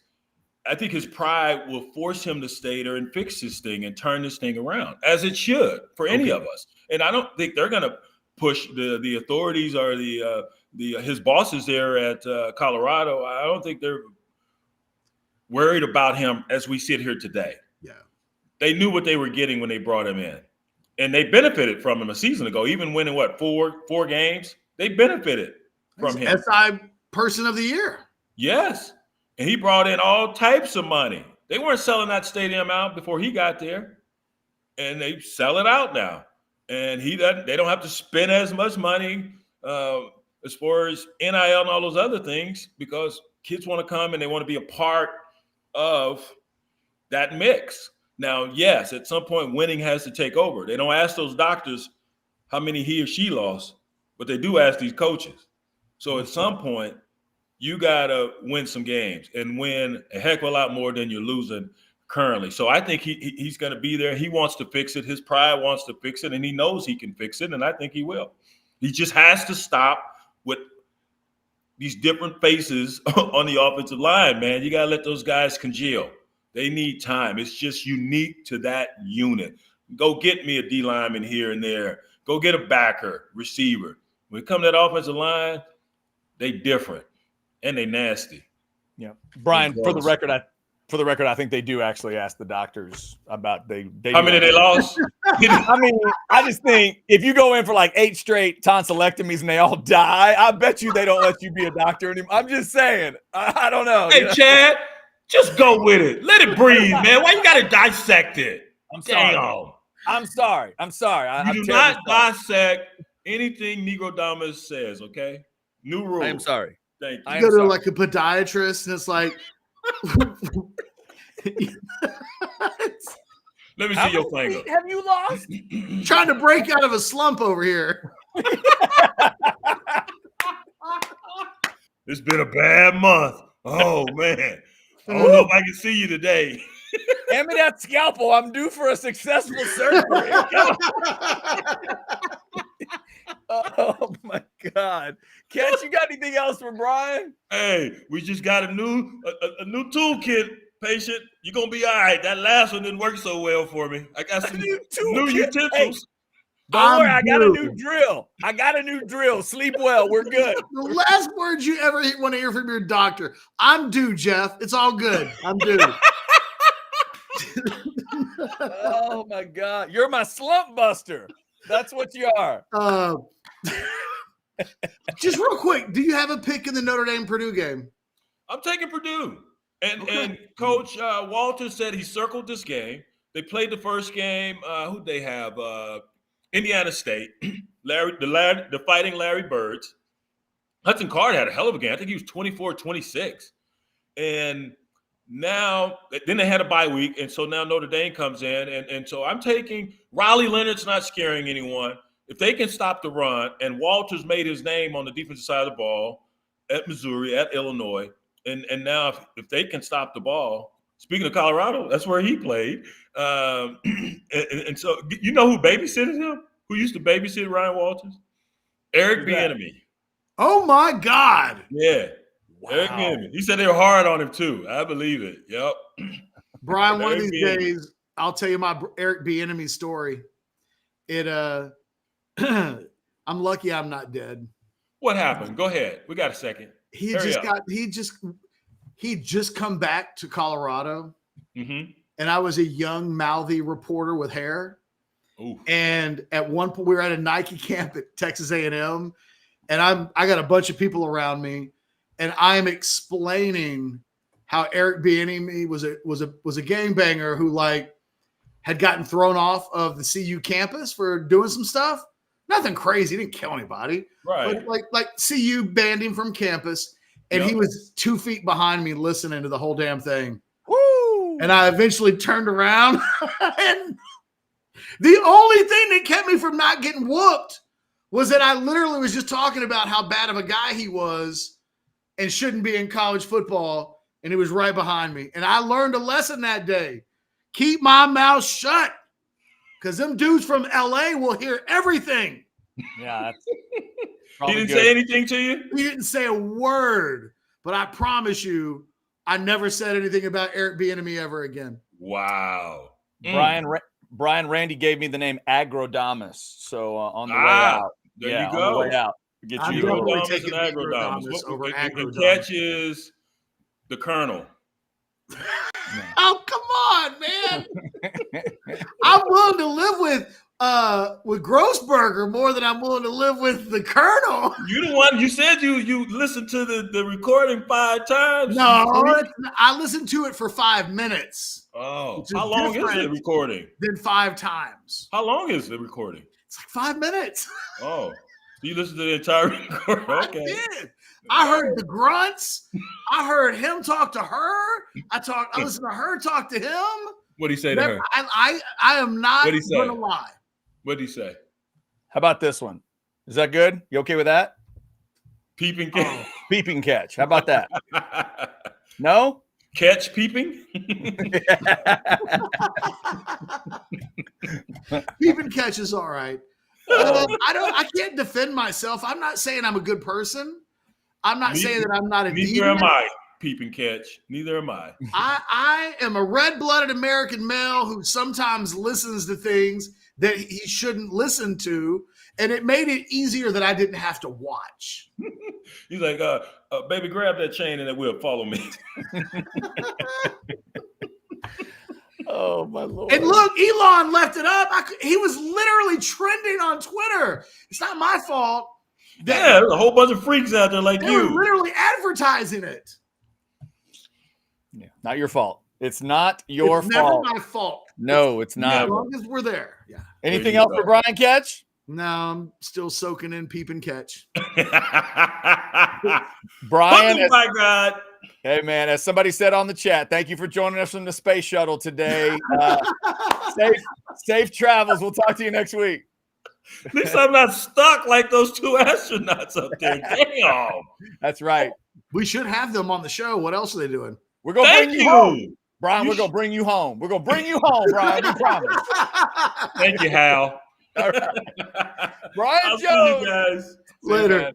Chad, that room got Jones. wider and wider as the interview went on. By the end of it, it really looked like he was in space. That was fantastic. Thank you to Brian, as always. All right, Catch. Let's see if we could get a couple of bills paid here. First off, let's take a breath and tell everybody about that sale at Specs through October 5th. They got a whiskey sale going on. Here we go. The Specs for our whiskey sale and enjoy the lowest prices on Texas' largest selection of whiskey. But hurry, these deals won't last long. Specs, cheers to savings.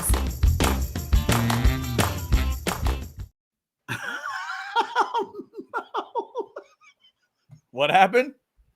What happened? Well, look, I've had the chat turned off for the last 30 minutes and I just returned to it. Oh, yeah. Okay. Well, the chat. Yeah. There's been a lot going on in the chat. There's been a lot going on in the chat. Yeah. Sometimes it's good to not pay attention to the Specs chat. Yeah. The Specs chat can get a little crazy. There are almost 1,700 people in there right now. So it is a large group of crazies that are in the Specs chat right now. We do appreciate you. We do have a couple super chats, Catch. We have not done buy or sell either. So what do you want to do? I say let's get the super chats out of the way. We don't want anybody to feel like we ripped them off. There you go. $5 super chat from Kent. Catch and Chad, A&M score prediction. Yes, they will score. Catch. 24-20 Florida. Okay. I'm taking the fighting DJ Lagways. There you go. That's about the neighborhood I'm into. Slight edge to the home team in that one. Let's see. I think A&M to win the game if the game's in College Station. Gotcha. I'm interested in your reaction to this one. Buy or sell, $2. Aggies change conferences in 4 years or less. No way. No way. Why is that discussion out there? Do you understand it? Well, there's been this conversation that the Aggies are going to go to the Big Ten, or that now the Longhorns are in the SEC and they're getting preferential treatment, that the Aggies would leave. There's no way the A&M can leave the SEC. It would be the most embarrassing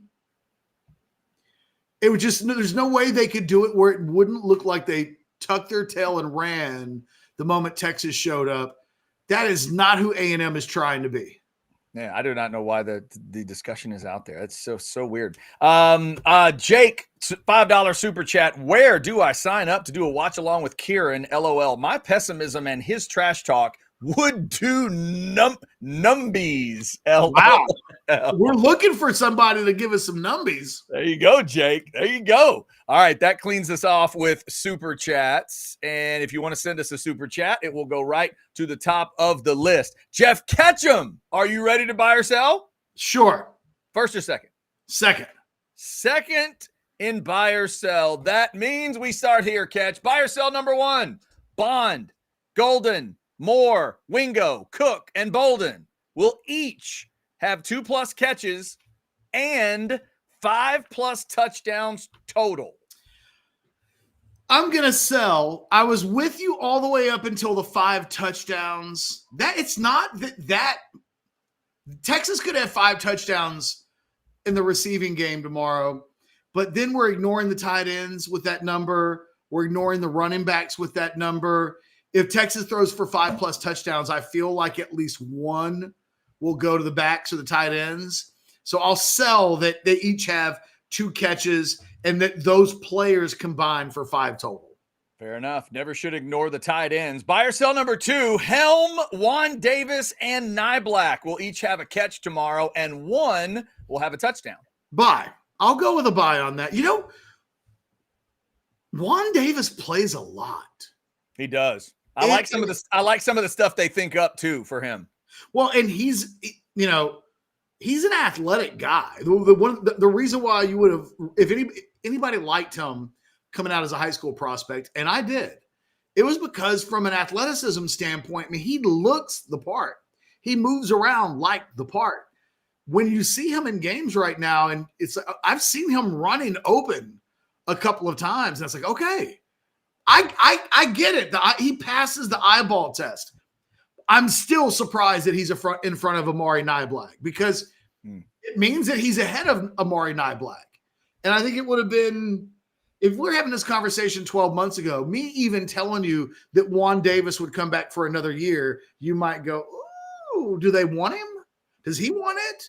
Like, why is he even bothering? 12 months later, he's a real factor at a school that uses him a lot. If you can play tight end at Texas and they use you a lot, I think there's a chance you've got an NFL future. And I'm a little surprised that we're there with Juan Davis. But, it might be that only Gunnar Helm being a total badass is keeping Juan Davis from playing even more. So good on Juan Davis, man. But yeah, I'll go by that group each catches a pass and one will have a touchdown. And you know what? Juan Davis, touchdown tomorrow. Book it. And if it is, here's my specific way to do it. 12 personnel. He's in the backfield. Run that little swing pattern because Quinn throws it so well. Touchdown. Nobody will take him. Nobody will cover him. He'll be wide open. He can moonwalk into the end zone. It will be so easy. Catch, buy, or sell number 3. All jokes aside, you'll take Lagway and Florida to beat A&M. I hate when I do that thing where I reveal an answer to a buy or sell question before we get to the buy or sell question, which won't be a problem today because I haven't made up my questions yet. But buy. I'm going to take Lagway. I just don't know what to make of A&M right now. Well, primarily, especially if Wigman's questionable. I mean, even if he plays, I don't know what they're doing with him. Mm-hmm. This is a game that 3 weeks ago I would have said take Texas A&M. This is one they'll win. Why will they win? Because they've got Wigman and he's a really good quarterback, and that right now isn't remotely true. I just don't know what to make of it. I don't know if it's him. I don't know if it's the coaches. I don't know if it's a combination of the two. But my confidence in Texas A&M is withering. And I say that while acknowledging it's still an incredibly talented team. All right. That is a 2:30 kick, by the way, tomorrow in the Swamp. Of course, Texas will kick at 6, so you can just lead one right into the other if you like. Catch, I'm warning you now. This one made me feel super old. So here we go. Buy or sell number 4. Peter Cetera of Chicago. I know. I'm sorry. Go ahead. Is 80 today. Prime on prime concert. You'd rather see Chicago than Styx. Buy. Okay. Because of Peter. Because of Cetera, right? Because I want to hear the music from Karate Kid too. You want the man that will fight for your honor. That's what you want. I'll pick Chicago over Styx. Absolutely. All right, Catch, here we go. It is a prime on prime 80s Queen battle. Are you ready? Yes.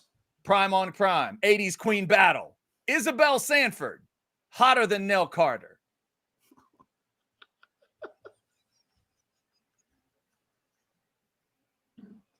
Are you a Wheezy Jefferson guy or are you a give me a break guy? Bye. Give me Wheezy. Yeah, I think I'm there with you. I love both. I love both the shows. I love them both. I'm with you. I think I lean Wheezy just a little bit. I don't know if it's even a little bit. I think, Nell could dance though. Yeah. Nell could dance. Nell could move now. Nell could move. You know what? I'm just going to be quiet.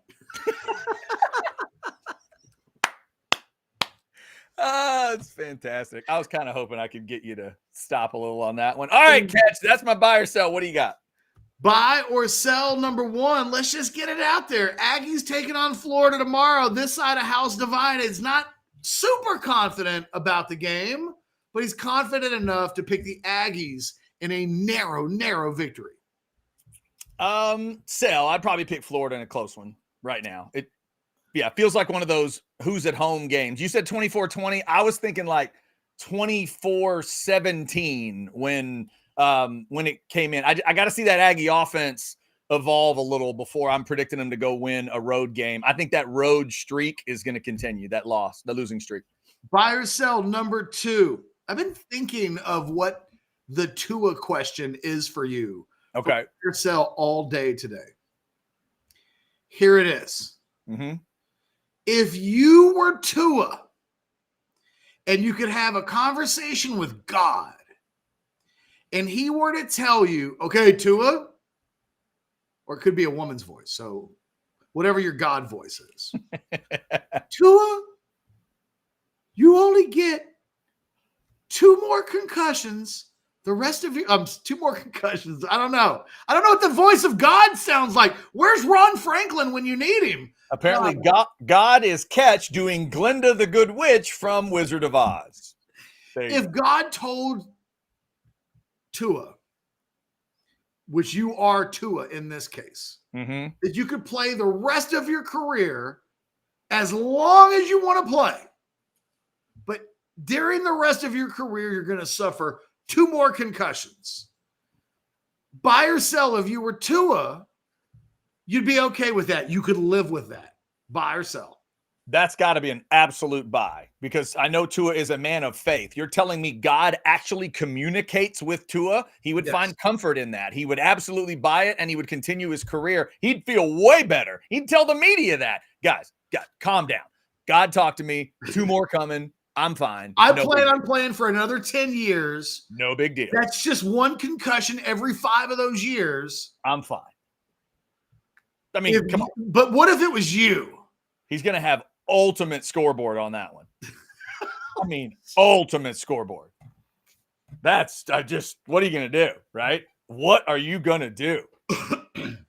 If it were me, I would say, not to be, it's like, hey, everything with me aside, do you have time for a few questions? Like that would be my response.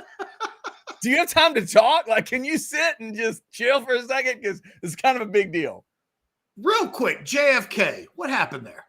We get to that. I don't know if I'd start with that, but we get there eventually. We got to play a game one day where it's like 10 questions with God.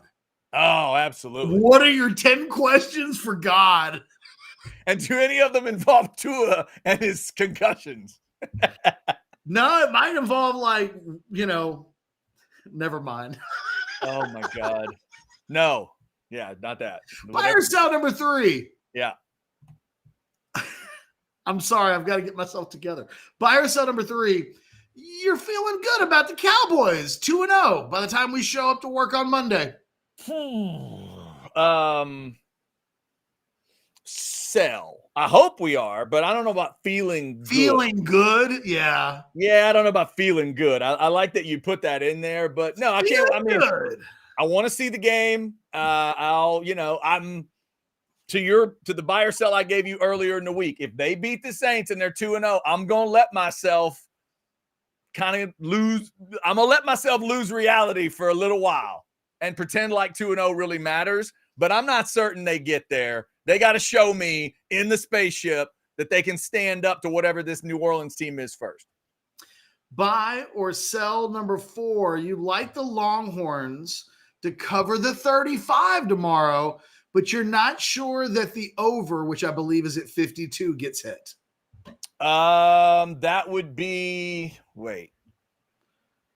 So the Longhorns that's a sell. win by more than 35, but the total points scored will be below 53. Right. That is a sell because my prediction is 51-10. So that would be the over as well. So I'm selling. They're covering and they're hitting the over. All right. And finally, buy or sell number 5. It's a game of hotter than. Mm-hmm. TV hosts edition. A TV host hotter than. Okay. Prime on prime. Prime on prime. Megyn Kelly. Megyn Kelly. Hotter than Samantha Ponder. Hotter than Samantha Ponder. For me, that's a sell. And I'm going with Sam Ponder, Sam Steele, whatever. Both very attractive, but I'll go with Sam. It was blonde on blonde. Yeah, blonde on blonde, absolutely. Both really attractive, both really talented and do a good job at what they do. But everything considered, I'm going with Sam. I'm selling. I'm going Sam. If a house fell on the Wicked Witch of the West, that'd be okay by me. Whoa, there you go. I mean, you kind of helped discover Sam, so don't put that on me. Sam is still mad at me, I think. It's a personal thing. Well, that's a whole nother issue, but I'm saying that you were kind of a part of the beginning of it. I was, Yeah. and then I made a bad joke. You did. Yeah. Made her mad. Justifiably so. Well. Yeah. I mean, I get it. I was a dick. Sometimes people just can't forgive. It happens. It's a little bit like that Eric Bieniemy thing. Sometimes you just think you can say stuff and nobody will be around to notice. And then you realize, oh, man, people are always around to make sure people hear what you say. Of all the guys to be standing right behind you. Good grief while you're telling the story. If looks could kill, whoo, he would have murdered me right then. That's tough. That is tough. All right. Before we get out of here, a couple things we still need to do. Let me tell you about Taste on Main right down there in downtown Buda. They got such good stuff. If you're looking for a brunch location and you have not tried it yet, or even if you have, get over there. 10 to 3, Saturdays and Sundays. Try the beignets. Just to not overly confuse you about the menu. Just try the beignets. If you're into such a thing, they serve them with 2 different sauces. One of them is this great, like a fruit kind of sauce. The other one is kind of like a melted glazed donut kind of a sauce. And it's out of this world good. So go check them out. Downtown Buda. It's an incredible steakhouse with a casual vibe the rest of the time, if that's what you're looking for. Just an awesome place. The great food, the great drink. Again, these are the people that bring you Hay City Store out there in Driftwood. This is their restaurant version, downtown Buda. Dialed up a little bit, but it's still got a good casual feel to it. So go check them out. Taste on Main, right there on Main Street in Buda. Go this weekend or whenever you get a chance. I'm doing it next week, Chad. Yeah, you're going to get over there? Yeah, I'm going to be in town. I got some things I got to do. You and I need to make our way out there. Okay, fair. Hey, I will let you know the date this weekend. Sweet. So you can get us a little table for 2 or 3 or whatever. Beautiful. You are not going to have to twist my arm to get out to Taste on Maine. Obviously, Longhorns playing at 6 tomorrow. You might get a chance to chill out on the couch all day. Let's thank another one of our great partners with AV Consultations. Your reminder, if you need a great setup, this is your place. 255-8678. The badass screen that you always wanted, the media room, the movie room. You love playing the college football video game, but the screen's too small. Whatever your needs are, they've been answering those kind of questions since 1988. Yes, all the way back then, locally owned and operated since 1988. They will make sure you get set up the right way. 255-8678. Remember, let them handle every detail, including buying the TV, because they can get a better deal than you can. AV Consultations, avconsultations.com is the website to check out. Let's see. Any super chats roll in? There's one at least here. Tracy, $2 super chat. Catch, have you invited a neighbor for a watch party yet? Let me tell you the latest with the neighbors. So I've got the neighbor that's over here. Uh-huh. We had our roof done this week. Yes. Our neighbor just moved from Europe and Eastern Europe. And I think he threw some trash onto the trash of the roofers. So like the roofers make a big mess or shingles all over the place. They've got to collect it. I think my neighbor had too much trash this weekend or this week, and the trash people didn't pick it up. So he threw it on top of the roofer's trash, and the roofers took it. Wow. He just figured the roofers wouldn't know the difference? I don't know. But I was like, all I want to do is go through life and not be bothered by my neighbors, really. Like, I'm almost willing to. We've had an issue with the neighbors a couple of times. They didn't like our lawn lady because she parked her truck in front of their house. And because they're new to America, like, I don't know where they come from. If that's an insult to, if somebody else is parked in front of me and they are trying to get to me, they park in the next clip. I just maybe lost in translation, but it's like, one of my other neighbors, and I'm not going to give the details away, but they put a political sign up in their yard. Okay. And today my son Hendrix came out, pointed out the political sign, and asked if we could move. And I have never felt more love for my son. Wow. Than in that moment, because I don't feel like I do a good job of keeping things. My wife, who knows what he's heard from her. Mm-hmm. But I'm a very, they're 10 years old, let them be 10 years old kind of a thing.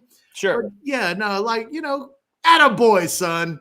Wow. There it is. Tracy, thank you for that super so chat. No neighbors invited to watch parties.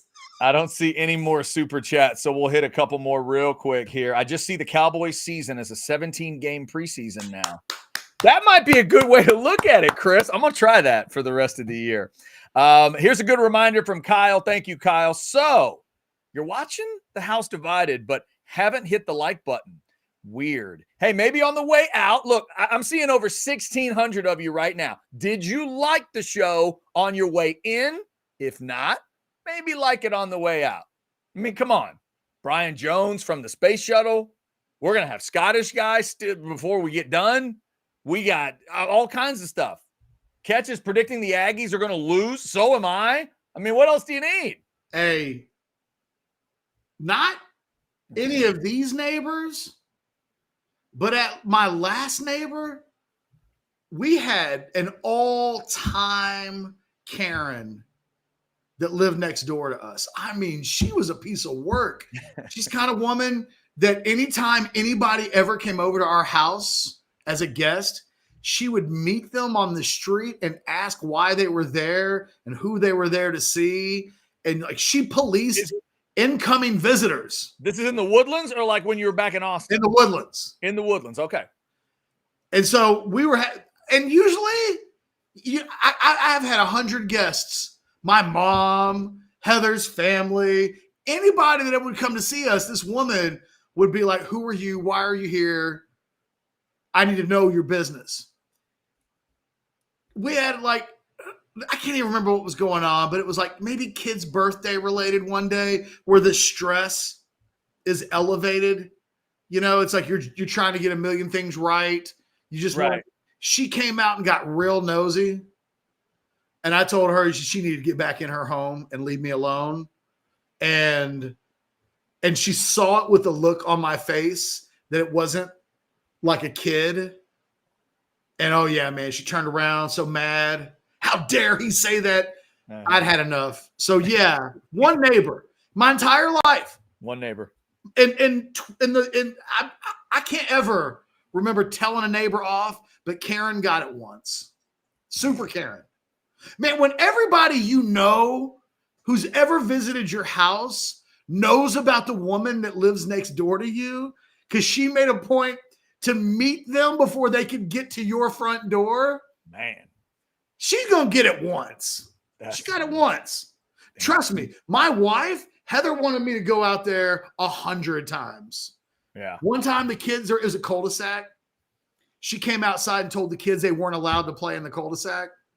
Oof. It's like, what? Who are you?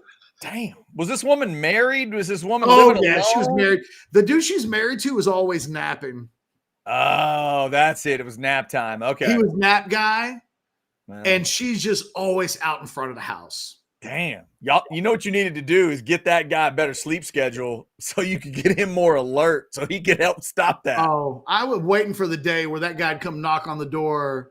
I thought it might happen that day. Like, you know, because you can talk to another man's wife a certain kind of way. And then you break a code. And even if she's in the wrong, yeah, you got to have the discussion. Your wife. Right. I didn't say anything that crazy. I just told her to get back in her house. Yeah, that's it. Wasn't like I said, no names, no real shouting. It was just, you need to not be here. Go. Oh, that is funny. Vivek, thank you for that chat. One other quick one from Phil because he knows the score, 56-0. That'd be nice, Phil. I'm dyslexic on this. I've got 65-0. Woo! Mercy. The goose egg in both cases. I'm going goose egg Longhorns 65.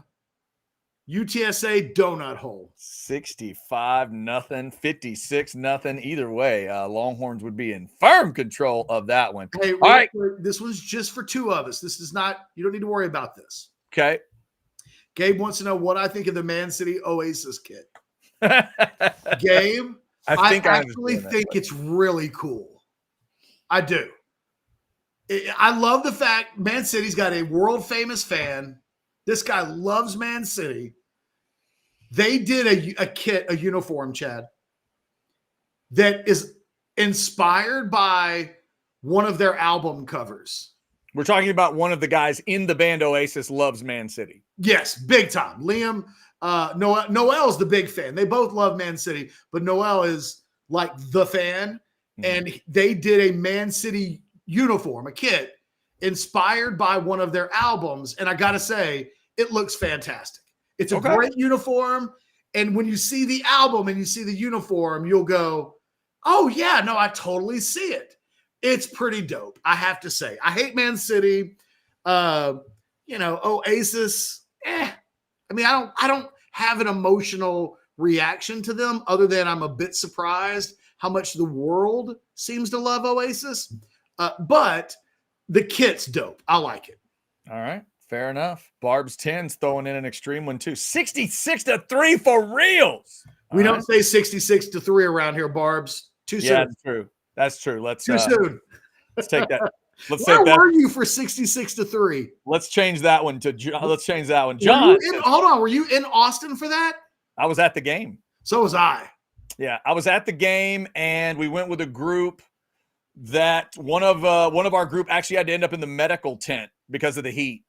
It was hot that day. You remember how hot it was that day? Oh, man, it sucked. Yeah, that whole day sucked. In fact, my buddy, it was a buddy of mine from high school that gave us a super chat, our very first show, if you remember that, way back last August. My man Trey's now wife, they were dating at the time, and it was it was Debbie who had to go to the medical tent because it was so damn hot that day. She got dehydrated and stuff. But yes, I remember it vividly. I remember Texas fans around me not understanding what was happening. And I remember early on thinking, oh, this is gonna get bad. I had to go. We didn't have, for whatever reason, we didn't have a satellite truck, KI. Mm-hmm. So I had to leave at halftime to take the video that we had shot from the game back to the TV station. So I only saw the first half.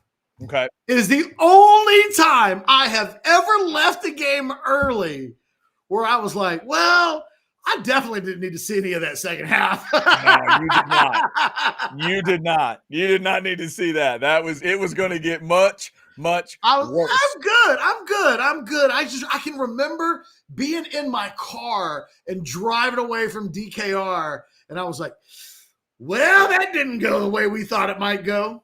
No, sometimes the day before that game, can I tell you a quick story? Sure. I'm in a coaching philosophies class at UT, taught by the all-time great Doc Craven. And Doc Craven would have Texas coaches come in all sports. He'd have them come in and they'd talk to the class. It was kind of cool. Like throughout the school year, during the semester, you get all the different Texas coaches that would come in and talk to the class. Well, the day before the UCLA game, Doc Craven has Gary Darnell come in, the Texas defensive coordinator in that 1997 season. Mm-hmm. Gary Darnell is talking to the class, trying to be a good person. And every class has got that guy, right? Every class you've ever been in, if I told you that somebody asked the teacher something, you're like, oh, of course it was that guy. So that guy stands up in this class, no more than 10 feet away from Gary Darnell. And he goes, shouldn't you be in the coach's office getting ready for the game tomorrow? Are we so good on defense that you can be here and not getting ready for the game? And I remember everybody in the room was like, oh, he just asked that question. And this is before Route 66? This is the Friday before. Damn, you talk about Nostradamus. Hey, so when that dude walked into class on Monday, you've never seen a guy peacock into the class. Right. And look, Dusty Renfro was in that class. I think Dwight Kirkpatrick was in that class. We had about 4 or 5 football players that were in that class. And when that dude walked in on Monday, everybody at school was like depressed over 66-3. That dude walked into that class strutting. Yeah, you guys, he even said it. He was like, you guys thought I was an ass, but admit it. On Saturday during the game, you remembered what I asked him and thought he makes a good point. Yeah. Walked in with Randy Travis's "I told you so" playing, just strutting in. Oh man. That's funny. Shouldn't you be in the coach's office? Are we so good on defense that you can just be here? Damn. The day before the game? That's right. As it turns out, that guy might have been an ass, but he was right. He was dead on. Dead on. Was it a rude question? Yes. Was it an incorrect question? No, it was not. That, sir, was the correct question. Holy smokes. By the way, good piece of advice from Binks. 100 degrees tomorrow. Maybe a little less beer, more water. Don't have the medical staff take you away from the action. That's a good idea. Less beer, more Deep Eddy vodka. Yeah, well, that's a different kind of game. If you're going to do that, then you really got to mix in more water. Okay. That's another discussion. And John says Texas will tie the record 222-0. Let's do Scottish guy. Okay. There it is. All right. Before we head towards the exits, we will get you Scottish guy. If you want to get us a super chat, we will get to that before we close the door. Texas and UTSA. Here is the Scottish guy. Now you're in New York. These streets will make you feel brand new. Big lights will inspire you. Let's hear it for New York, New York, New York. Longhorn fans, make your December plans. See the Statue of Liberty, see the big Christmas tree, and see your signal caller in the NYC looking for Longhorn Heisman number 3. 3, like the number Quinn wore while carving up the Michigan defense. Hey Wolverines, when they say to be the man, you've got to beat the man, the assumption is there is actually a man to beat, and he doesn't suck. If last Saturday was about fighting for the spot, you gave it up and left a stain by halftime. The battle between Kendrick and Drake was closer. A semi-truck hitting a giant marshmallow would face less resistance. 92% of the football-loving world sized up you versus Sark and his burnt orange badasses and picked them to beat you in your big old house. And then they did, badly, and made the other 8% feel even dumber than you looked. Enjoy your season of reflection with an inferior coach, no QB, and having to watch film instead of steal it. But try to keep the Horns' resume looking decent though, would you? There's a committee to impress later on. Alright, on to the jogging part of the schedule. When Sark says the other team is dangerous because they're wounded, then says it's all about us, then mentions that the standard is the standard. The translation is simple. What he's really saying is, quote, holy Longhorn fans, we're gonna beat the crap out of these Roadrunners, and you may get to see Arch for a half. No, I mean it. Third and fourth quarter. 350 for Quinn, 200 for Arch, 3 TDs each. Come early, cause we're throwing 4 bombs before you get your hot dog.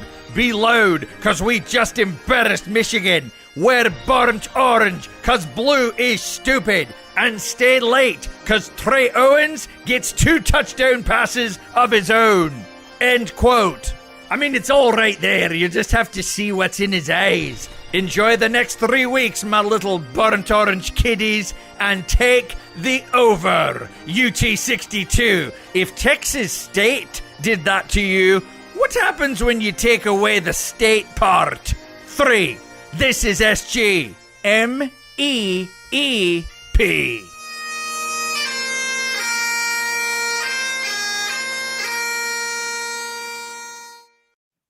All right, and a reminder, when Texas and UTSA get to that 2-minute warning in the fourth quarter, we gonna jump on that post game.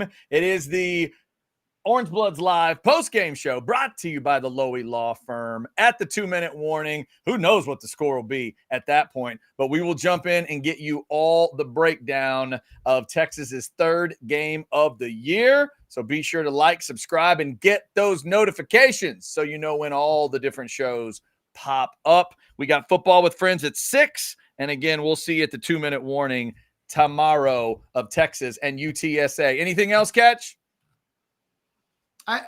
You landed the plane. Scottish guy did, of course.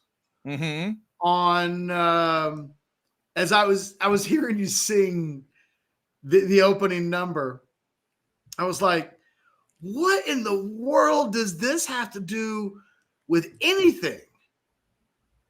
And then you landed the plane. And I just wanted to give you the Scottish guy credit for landing the plane. But I have to admit, I then spent the rest of the entire I kept thinking, well, what songs about New York do I want to hear the Scottish guy sing? Oh, that's a whole nother category. It is another category. So for the rest of the way through there was a part of me that I found myself wondering, I wonder if the Scottish guy would sing the theme from Arthur, The Best That You Can Do. It's a very New York song. Uh-huh. And then, there's the Eagles, the New York Minute, and then you can just do Sinatra's New York, New York. Like The whole time the Scottish guy was going, I was just thinking of other songs about New York that I would like to hear either the Scottish guy or Lou Holtz do. Billy Joel, New York State of Mind. Right? I mean, there's so many. All kinds of stuff. Yeah. All right. There you go. Texas and UTSA tomorrow night at 6. Hey, thanks to almost 1,800 people that are in that Specs chat. You know what? Let's celebrate that many people in the Specs chat. Let's play that whiskey spot one more time because they got a whiskey sale going on. The Specs for our whiskey sale and enjoy the lowest prices on Texas' largest selection of whiskey. But hurry, these deals won't last long. Specs, cheers to savings. And because Ketch will miss her otherwise, let's give it a little hi to Lisa. Specs same-day delivery can save the day. What's up, Lisa? How are you? Thank you, Chad. You did that for me, and I appreciate that. That's for you. Just for you. Trying to I'll get you some whiskey. Yes, that's right. Whiskey sale. It is going on. If you're a whiskey snob like my buddy Rick Sacamano is, he'll be outside some Specs every day until October 5th. I promise. Go Waiting get that for them whiskey, to open. Rick. Rick is that dude. He will absolutely be there. All right. Thanks for liking, subscribing, and getting your notifications. And we will see you for the post-game show tomorrow at the 2-minute warning of the fourth quarter. We'll see you Monday. Everybody will have been drinking. Oh, some people will be drunk. Super chats will be had. Come join us. It's gonna be fun tomorrow night. Yeah, and depending what happens in the swamp from 2:30 to about 6, I could be in a particularly raw mood. So who knows what that'll do to a post-game show. Until noon on Monday for the next show, we are house divided. Y'all have a great weekend.